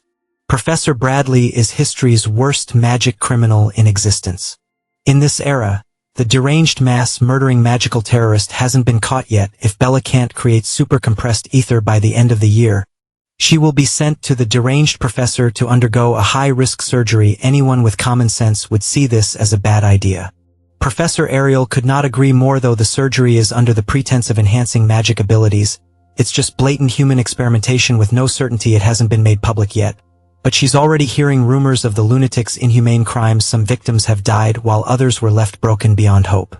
Bella chimed in that, although it's dangerous and scary, she will be expelled by the end of the year if she doesn't produce any results. In all honesty, Professor Ariel would rather have her girl quit magic in the academy for good than have that perv mess with Bella's body. Gray quietly deliberated. He possesses magic theories that do not exist yet. If he shares something so drastic, the course of history will completely veer off track. He watched young Bella clenching her fists in frustration and fear. Gray remembered his last moments facing the Liquidator. That frustration, fear, and hopelessness are way too familiar. He was just cannon fodder, trained to fall in one shot. A helpless spectator while the heroes who were supposed to save the world were sliced apart like fresh meat. Knowing the future waiting for him if he doesn't make some moves, why would he not want to change the course of history? That hellhole people call the future is much better off changed. By the time his tea was finished, he had agreed to try to teach Bella as best as he could. She will be using supercompressed ether in no time. After the meeting, the three headed to the arena. As the sun began to set, Gray busted out the chalkboard and tried his best to articulate what he learned from the boot camp lectures. After squeezing every bit that he could remember, he asked the girls to keep this privileged information amongst themselves. Information leaks won't be a problem since the professor drafted a magic contract beforehand. Those who break the contract shall die. After giving them the rundown, Gray asked what they thought about the theory. Just learning about the concept of OD alone was enough to blow Professor Ariel's mind. But the knowledge of magic, he revealed, is even more absurd. Bella praised his explanation as brief yet well-organized. She felt like she was listening to a lecture on magic from hundreds of years in the future, with Bella simply hearing and absorbing the info dump. The history of magic had advanced by 100 years in this room. She kept gushing about advancing magic by a century. But Gray himself learned all these basic concepts from the grown-up sorceress just 10 years from now. It's a testament to her genius. There was a lot of information that even Professor Ariel failed to judge and grasp properly, so she deferred to her little magic prodigy. According to Bella's rough estimation, there's a good chance that the theory is sound. None of the concepts contradict the current magic theory that the world is running on, but the quickest way to find out for sure is to test it out. That's why they occupied the arena in the first place. If the theory holds water, the spell Bella quickly whipped up on the go should work. Holding a staff in her two hands, she placed her trust in Gray's teachings and tapped into her full power. That doesn't sound like a good thing if he remembers correctly. Bella Albright's strength is rumored to be capable of burning an entire city down in an instant. She's practically a weapon of mass destruction. Moreover, she was infamous for having no proper control over her powerful magic output. Today must be the day he witnesses that legendary display of dominance. Even Bella was shocked to see what she just kicked off. A gigantic blaze of scorching fire shot out and escaped from the middle of the arena and into the clouds. Gray tried to warn her against this reckless idea, but it was too late. The pillar of flame stood tall with the young mage at its foundation, holding up an imposing magic circle. This overwhelming power stood at the pinnacle of magic in his past life. If Bella hadn't taken control of the spell a split second earlier, he would have been swallowed by the blaze. That fine elemental manipulation literally saved his life. Oblivious of other people's fear, Bella was beaming with joy. She finally did it. She bridged the gap between her theoretical and practical talents. Pushing herself even harder, she proceeded to tame the flaming pillar, molding it into the shape of a roaring fiery dragon. For the first time in her life, she found magic fun. She was swept by the moment and quickly gassed herself out. The fire petered out and she felt the drawback of her test right away as her ether reserves dried up. Her legs gave up and she lost consciousness. The staff dropped to the floor and so did her body. Worried, Gray ran up to the unconscious girl while the professor told him to chill out. This collapse was a classic case of ether depletion. All Bella needs is a little bit of rest and she'll be back to 100% in no time. Hearing that assuaged Gray's worries. Still, even Ariel was astounded by the marvelous display of magical talent the young woman displayed. She might be the only person who can put together magic on that scale after learning a new concept. While completely out of it, the napping mage mumbled that it's not her who is amazing, but the theory. Gray gave her the tool to easily create her own super compressed ether well. It was a tool she was supposed to develop in the future. Ariel sighed in relief. Bella no longer needs that shady surgery from that arcane criminal. She would gladly curse Bradley off herself. The professor was glad to see the young mage avoid a ruinous path. She's especially glad that she did not lose her magic control through some unsanctioned experiment. Although Bradley's special surgeries were proven to increase one's magical output, they come at the expense of control. Exactly how it works is a mystery, but it's highly likely that the lunatic found a way to forcibly break a person's limiter. Now it makes sense why the sorceress in the past world was rumored to be an out-of-control weapon of mass destruction. In any case, today's massive progress would not have been possible without Gray's help. The terms of their contract have been fulfilled. It's the professor's turn to fulfill her obligations listed on the magic paper. First of all, she promised to do something about his arm. There's a magic spell in her repertoire that might help, extending her hand out. She summoned countless translucent butterflies made of pure ether. They flew all around the arena as she gently touched her student's hand. Upon contact, the ether around the area swirled and stirred, coalescing upon the point of connection. For a few seconds, Gray accepted the healing touch openly. Afterwards, he tried clenching his injured hand and felt a drastic difference in comfort compared to before. He can finally move his dominant hand again. It was a vast improvement. With his spirits up, he wholeheartedly thanked the professor for solving one of his biggest problems. Not even a magic healing potion could cure his mysterious injury, yet her light touch did the work. She boasted that her nerves-restoring magic shouldn't even be mentioned in the same breath as average magic healing potions before they got carried away. She wanted to make sure that he was really back to 100. To test that, Gray must try swinging a sword to find out for the first time in a long time. He touched the hilt of his blade with his dominant hand. He did a quick draw and slashed the sword casually. Right away, he noticed something alarming despite the supposed full recovery of his arm. To confirm, he lowered his stance and went through the motions of his swordplay to see how it felt. Much to his dismay, his right arm doesn't feel like it moves as fluidly as it used to. Professor Ariel expected something like this to happen. She may have repaired the nerves to their perfect state, but her magic can't heal the wounds in the young man's soul. Hearing her mention the soul confused Gray. While today's magic knowledge hasn't proven the existence of the human soul, Ariel is a firm believer that it does exist. After all, she can see it with this special eye of hers.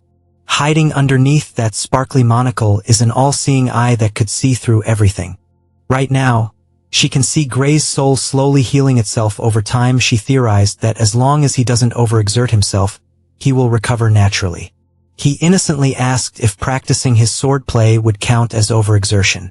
The professor replied that it doesn't. He can train normally rather than that. She asked him what kind of swordsmanship he practiced that could harm one's soul so badly. Then again, swordplay that uses one's soul as fuel is not a new idea. In fact, she knows a certain someone who has the same capability. Amy White is another student of the Divine Eye special admission course. She reckoned that there must be some connection between these two students of hers. Gray was shaken and confused as to why Professor Ariel would think that way. He hasn't even encountered the future Sword Saint in this timeline. Ariel assumed that Gray knew Amy based on the way he wielded his sword. It gives the impression that he learned it from that sword. On second thought, the professor did notice some slight differences. It felt like the person he learned swordplay from was a far more skilled version of little Amy. She estimates that in a few years, Amy will be just as skilled as whoever Gray's master was. Her deduction ability is way too scary. Her eye can see the fine details, and she can interpret them expertly. Gray asserted that he learned to wield a sword at his hometown dojo, which is technically not a lie. For now, he needs to change the topic or risk spilling his secrets. Back to the subject of damaged souls, and ordinary techniques cannot possibly connect these two intangible concepts. To begin with, she's well aware that Gray has some secret move that can defeat an ogre general, an ogre army, and everything around with one slash. She already did her homework thanks to Gray's absurd accomplishment. The bet she proposed with little Leon at the entrance ceremony was a free win. Ariel was shown some of the remains left at the scene and found them to be simply magnificent. Not even the most sophisticated cleaving magic could achieve that level of precision and lethality. That mysterious power within Gray, whatever it is, caused the injury in his soul. She can see it with her eyes. Ariel can peer through his soul and peek at the power leaking through a chain door. Hearing her say that made him a believer. The chain door is the imagery he kept coming back to inside his mind. This is not something one can figure out by guesswork. This woman is the real deal. That being said, Ariel had seen power similar to Gray's before. While it wasn't a wanton copy, they had a very similar vibe. Curious, he asked if there were other people with similarly mysterious powers to his. She knows of one that fits the description, but she's not 100% sure if they are human or not. Professor Ariel called it the Liquidator, the same Liquidator who ushered in the end of the world. Based on his reaction, she could tell that the kid had heard of them one way or another. Gray's mind was reeling. Why is the Liquidator being mentioned this early in the timeline? The sultry professor didn't expect that the young man would be familiar with such an esoteric being, but then again, he knows some futuristic kind of magic theory, so it's not that big of a surprise. Gray felt a little awkward being credited with the revolutionary theory when he simply reiterated what he learned from the real genius. Curious, Ariel pressed him about how much he knows about the so-called Liquidator. In all honesty, he doesn't know much, but he's certain that the Liquidator is an extremely dangerous threat to humanity. That creature has to be stopped before he can gather more power, something that needs to be destroyed no matter the cost. Ariel found his stance a little too extreme, but she agreed that the Liquidator poses some danger. Even so, Balian Bradley seems intent on continuing his experiments on this subject. It sounds like the future cataclysm of Apocalypse is somehow related to the infamous magic terrorist. As far as Ariel knows, the Liquidator is the very being Balian Bradley is trying to summon. This was news to Gray. No one ever told him the origin of mankind's enemy. Thinking about it, the Academy in the last timeline served as a center point of history. The higher-ups acted as if they knew exactly where the Liquidator would appear. There's a high possibility that the World Union Academy itself had a hand in summoning the Liquidator all along. The professor and the secretive freshman agreed that this extremely reckless experiment had to be stopped before it got out of hand. Unfortunately, the one running the studies is also a tenured professor. Ariel doesn't have the authority to shut him or his experiments down. She already tried to push the higher-ups to move, but they simply wouldn't listen. Unfortunately, she doesn't have the authority to divulge any more information to A. The bottom line is, unless orders come from above, no one can force Balian Bradley to stop his lunacy. Gray was hoping to at least get the names of the Academy's higher-ups, but that's out of the question for now. It looks like the Academy's leadership is more tangled than he thought. But if he can prove that Professor Bradley is a dangerous criminal, maybe they could have enough bullets to change things. In the previous timeline, Balian's illegal experiments claimed the lives of tens of thousands, and Gray knows where these atrocities will happen. There shouldn't be any harm in sharing this information with Professor Ariel this way. They can catch the maniac red-handed, but she outrightly shut down the idea. Entering an Academy professor's research facility without permission is considered a heinous crime on its own. They might have to produce hard evidence in a different way without risking prison time themselves, but if Gray can deliver some hard proof right now, that might change things. If not, then they have no choice but to shelve this idea for the time being. It sounds like Ariel is aware of the possible dangers, but her hands are tied by bureaucracy and Academy politics. It's frustrating, but understandable. More importantly, she wants to delve deeper into the topic of Gray's mysterious power. She teased that there might be a way to learn how to control that lethal weapon. There's a professor in the Academy who specializes in dealing with unknown forces. Gray's case is the perfect puzzle to solve. Professor Heathcote Longfellow is his name. Gray had heard the name before. Heathcote Longfellow was the one who trained the sword saint herself. He's a legendary figure. Ariel knew that this idea would catch the young man's interest. She promised to arrange a private training session with the stoic professor for tomorrow. Gray gratefully accepted Ariel's aid. The very reason he came to the Academy was to master this power. After all, he didn't expect to find a solid lead so quickly. Things are finally looking up. The very next day, Gray found himself in close proximity to the stern professor. His first private lesson from Heathcote Longfellow is underway. Ariel certainly worked fast. Gray expected some hardcore training or extensive theoretical lessons, but Professor Longfellow dragged him to the woods, and now they're running in circles. They're still inside the Academy zone, but they're in the middle of a thick patch of forest while he was trying to figure out the purpose of this aimless running. Professor Longfellow scolded him for letting his mind wander. Instead of thinking stray thoughts, he should be picking up his pace instead. They must run and push the body to its absolute limits. Longfellow believes that the power of the soul truly awakens once every drop of physical strength is burned away. Gray is prohibited from touching his sword until every little iota of his stamina has been spent. The young man can't see the bigger picture yet, but he completely trusts Heathcote's methods still. While he's out here running laps, Balian is carrying out inhuman experiments to summon the arbiter of the end. It's hard to get your mind off that nagging thought. Gray is carrying the burden of future sight, and it is slowing him down nevertheless. He's stuck with the training regimen for an entire week. On the 7th day, he was summoned to report back to Professor Ariel. Gray felt a little embarrassed that all he's been doing was endless running and just a bit of sword drills at the very end. Admittedly, he feels a slight improvement in strength. Ariel couldn't hold her amused laugh. She's well aware of Heathcote's bizarre methods. With the report concluded, a messenger politely entered the office. He handed a sealed letter addressed to Professor Ariel. She immediately opened the message, and her expression slowly twisted as she read through the correspondence. By the time she reached the end of the letter, she was frozen in her seat. Worried, Gray asked what was wrong. She wordlessly handed him the letter to see for himself. It would be better that way. It was a letter written by Balian Bradley.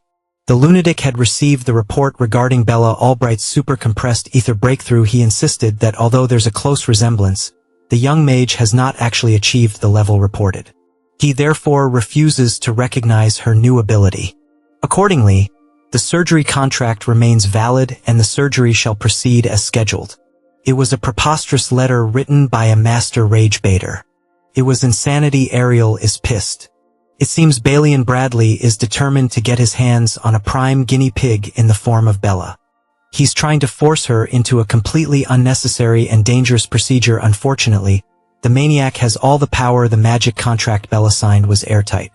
Unless Bradley voids it himself, Bella is obligated to choose between expulsion and surrendering her body to a madman. Gray refused to accept that bullshit. Ariel concurred. This letter lit a fire under her ass to act with no regard for bureaucracy, and she needs Gray's help. She wants to know the location of Bradley's secret lab. It will be risky, but she must expose that bitch as a criminal to render the outrageous contract null and void. Finally, she's down to getting her hands dirty. This is precisely what Gray needs. Gloatingly, he asked why she had changed her mind when exposing a fellow professor without solid proof on hand, which poses a risk that is too high. Well, they are past working within the bounds of the law. She's putting her faith in Gray in order to protect another one of her precious students from the very start. Her eye had foreseen that this would happen, that Gray had been telling the truth this entire time. It took some time and a blatantly absurd letter to admit it, but Ariel is finally awake. It's time for Gray to lead the way, guided by knowledge of the future. Together, they will bring that psycho's crimes against humanity to light. The Dark Swordsman returns. As far as he knows, that vile laboratory is hidden in the mountains near the village of Toriul. Professor Ariel vaguely recalls news that one of the other faculty members had been given authorization to construct a lab there. This means those illegal and inhumane experiments have been sanctioned by the Academy. There is no better place to conduct illegal research than the mountains of Toriul. Practically no one will bat an eyelid if he stays there for long. On top of that, professors of the Academy respect the unwritten rule forbidding interference with each other's projects. But as long as they can gather some evidence proving that crimes against humanity are being conducted, they shouldn't be charged with breaking and entering. While they were discussing the plan of attack, Bella knocked on the door and Ariel let her in. She had just received a letter that contained the ghastly news. Her emotions are in turmoil with an overwhelming sense of defeat. Professor Ariel grabbed the letter from her hand, assuring Bella that this mess would be taken care of one way or another. It sounds like Ariel is planning to fight Varian Bradley all by herself, and Bella won't stand for that. With a confident smile, she insisted that she could solo that bastard any day of the week. The worried young lady gave Gray a pleading look to intervene. So, he stepped up and pledged to come with the professor. Stealing her resolve, Bella also volunteered to tag along. She doesn't want to rely on everyone else to solve her problem. Ariel thought she could just move by herself. She warned them that Varian is a seasoned professor. Not only that, he's also a lunatic who has no regard for human life. If he catches an inexperienced student trying to foil his plans, there's no telling what he might do. As the grown-up in this conversation, she can't possibly risk these kids. But Gray saw this as all the more reason why going alone is dangerous. He asserted that he could tap into the power he used to take down an ogre general. If the need arises, he won't be deadweight. Besides, if something bad happens to Ariel, then the Divine Eye program would undoubtedly get dissolved. Effectively expelling Gray and his peers, he would rather have a say on his future. A choice to decide their own fate. Seeing the determination in their eyes, Ariel could not possibly say no. They made it sound like they would still come, even if she forbade them to. In that case, she would agree to make this a team mission under one condition. No matter what happens, they must prioritize their own safety first and foremost. Gray and Bella readily accepted the stipulation. After wrapping up some precautionary measures, the three ventured into the haunting mounds of Toriul Mountains. Tucked inside and hidden away, Varian Bradley's sprawling private laboratory lay before their eyes. It's hard to imagine what kind of horrors are going on inside those towering walls. Once again, the primary objective of this mission is to gather evidence of criminal activity. Nothing more, nothing less. With distinct rage in his eyes, Gray confirmed that they were in the right place. On the other hand, Bella felt apprehension. She's unsure if they could really pull this off without any trouble. Professor Ariel already did her homework. Varian Bradley should be at the Magic Society's conference right now. The lab should be Varian free still. There's a good chance that the main gate is riddled with all sorts of traps. Just to be safe, they should bust through the side wall and make their own entrance. Breaking into an Academy-authorized lab is already a crime anyway. There's no difference regardless of what method they use. One last time, Ariel gave Bella the chance to go back if she changed her mind. Gripping her staff tightly, She cast all her doubts aside. She asked if the professor was really willing to go through all this trouble for someone like her. Gray interjected and answered that this operation is not solely for her sake. Stopping Varian Bradley's devious plans is for the world's sake. If they don't do something now, countless people will die and the whole world will suffer. Professor Ariel found his reasoning a little exaggerated, but she agreed that the perverse animal must be stopped, so Bella should just chill and get out of her head. She's not the only one who needs saving. With all that preamble out of the way, Ariel led the way, dragging Bella along while Gray ran alongside them at full speed. Upon reaching the sidewall of the towering lab, she calmly activated a fiery spell. Multiple explosive streaks of flames tore through the concrete without resistance. The resulting explosion lit up the whole mountain with a blistering light. You've got to give it to the professor. She knows how to put on an over-the-top show. Gray was the first one to peek through the instant entrance. What he saw inside made his skin crawl. Laid before his eyes was a long and dark hallway with countless jail cells lining both sides. Inside those cells were emaciated people, chained up and catatonic from extensive torture. Some of them looked dead. Some were missing limbs and bleeding out of their infected open wounds. They knew they would find something, but they didn't expect it to happen so soon. There's no need to even make an effort to look for incriminating evidence. The group traversed the long hallway. Every single iron-barred cell was filled with Varian Bradley's victims. So far, Ariel has noted traces of 14 forbidden spells used on the prisoners. That fact alone should convict Varian of serious criminal offenses. There isn't even a need to mention the extensive list of clear human rights violations committed in this place. Eventually, they came across a massive room in the middle of the lab. The floors were caked with old and fresh blood. At the center, an ominous magic circle can be seen. It looked like some sort of an altar.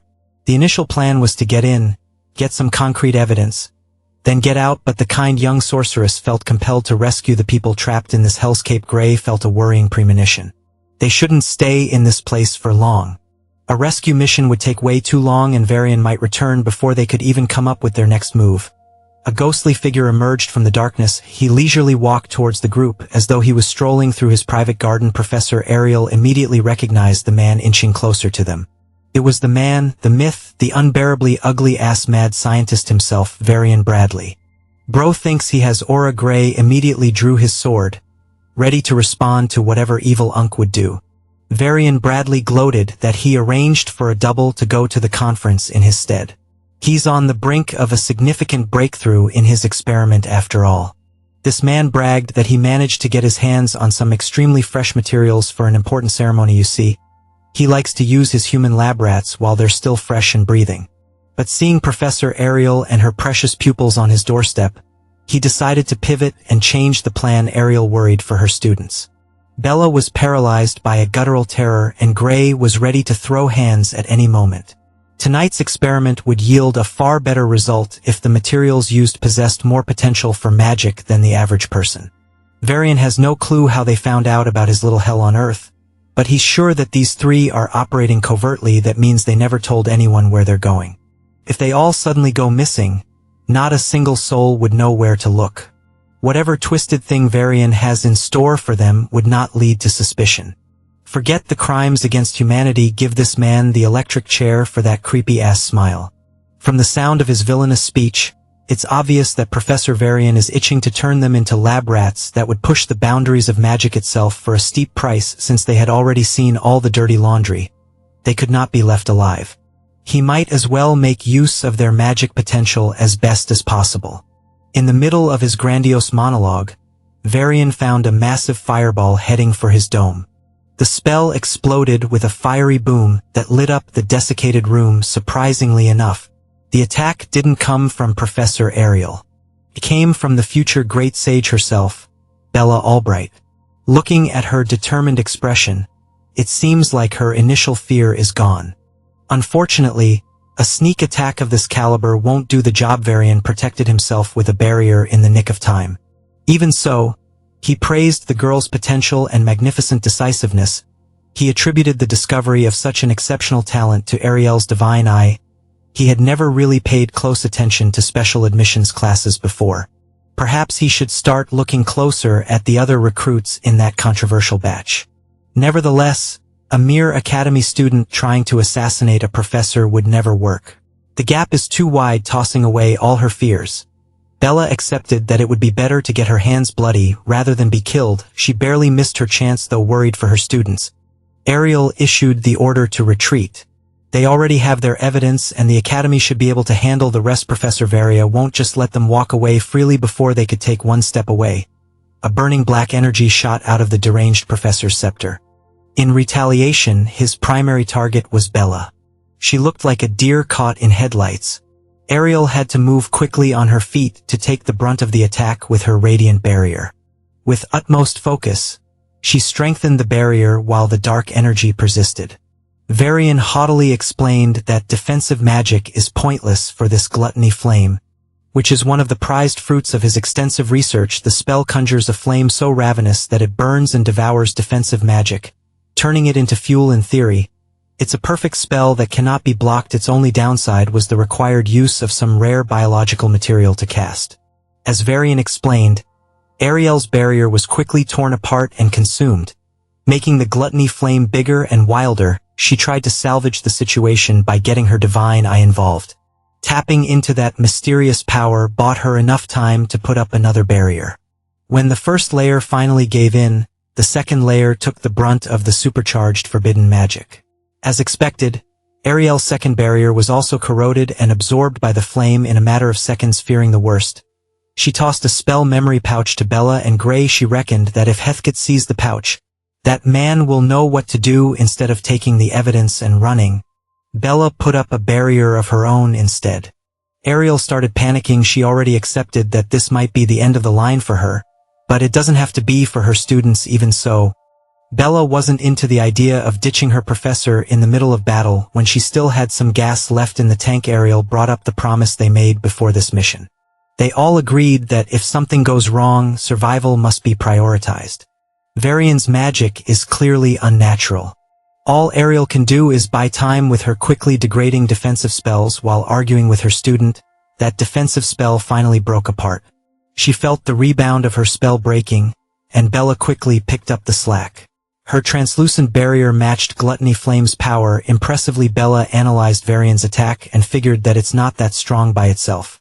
It just needs a slightly different kind of defense magic to counteract. Seeing his flame stop in its tracks, Varian almost crashed out. The counter-magic theory for this spell is known to only a select few, so how could a mere student figure it out? Bella nonchalantly answered that someone special had recently taught her some new theory. With it, every spell had become way easier to decipher. From the brink of crashing out, Varian went full-on psycho. He thinks someone from his inner circle betrayed him and demanded to know the name of the traitor. Teasing him with the most innocent expression, kept the identity of her mentor a secret. The man who opened up the world of magic to her is a mere student from the swordsmanship course. He patiently relayed some crazy ideas about magical theory, and with Bella's innate genius, piecing all the information together came naturally. Varian is a victim of a successful rage bait. Look at this man's veins, bro, they're about to pop. Have you been baited so hard that you pull out a suspicious bloody crystal to enhance your killing move further? Crushing the bloody crystal in his hand, the human souls trapped in that thing rushed out to fuel Gluttony Flame even more. At this point, the fire looked more like a sentient beast than an inanimate spell. Varian might be committing crimes against magic and humanity, but his spell looks cool as hell. Even so, Bella estimates that her barrier can hold for a bit longer. She can theoretically extend the standoff infinitely, but her mana reserves won't last for long. At her best, she can probably squeeze out one more minute with her hands full on defense. Ariel would have to pick up the slack on offense. Using her divine eye, the red-headed professor locked in. Seeing the flow of magic clearly, she saw a spot where the flames were particularly thin. If she can project mana outside the barrier, Ariel might be able to break through. She conjured charged strings of mana to freely flow through Bella's ironclad barrier. From her position to Varian's, Ariel had a clear path to a kill shot. Unfortunately, her winding strings of mana were just too puny to muscle through Gluttony Flames. They slowly petered out until they were completely snuffed out. Varian laughed at the pathetic counterattack attempt. As far as Gray remembers, Professor Ariel's offensive magic is one of the weakest among the staff. Her specialty lies elsewhere with the flames. properties, her inherently weak offensive power must have been devoured too. They have to figure out a way to wrap this up quickly. Bella is starting to feel gassed out, her stance is faltering, and her grip is quivering. The barrier might go down any second now. This is precisely why Ariel tried to get her students to run to safety earlier. With all other options exhausted, it's time for the main event, Gray to take on the burden. Bella didn't know how he could possibly do any damage when there was a storm of powerful magic between his sword and Varian. Gray basically said, "Nah, I'd win." Professor Ariel could read what he was planning and warned Gray against using his mysterious power again. Using it too soon could render his healing arm unrecoverable, or it could even kill him. Nevertheless, dying alone is better than all three of them dying, isn't it? Besides, they were worrying about nothing. The MC quickly broke through the flame, flashing a deadly red light on the other side for Varian to see. The last thing the crazy professor saw was Gray's unpredictably perfect slash mixed with splashes of his own blood. His brain was still trying to figure out what the fuck just happened, while his head was neatly separated from his body. Just like that, Professor Varian Bradley was rightfully executed for his litany of crimes. His executioner is the man who's going to change the course of history.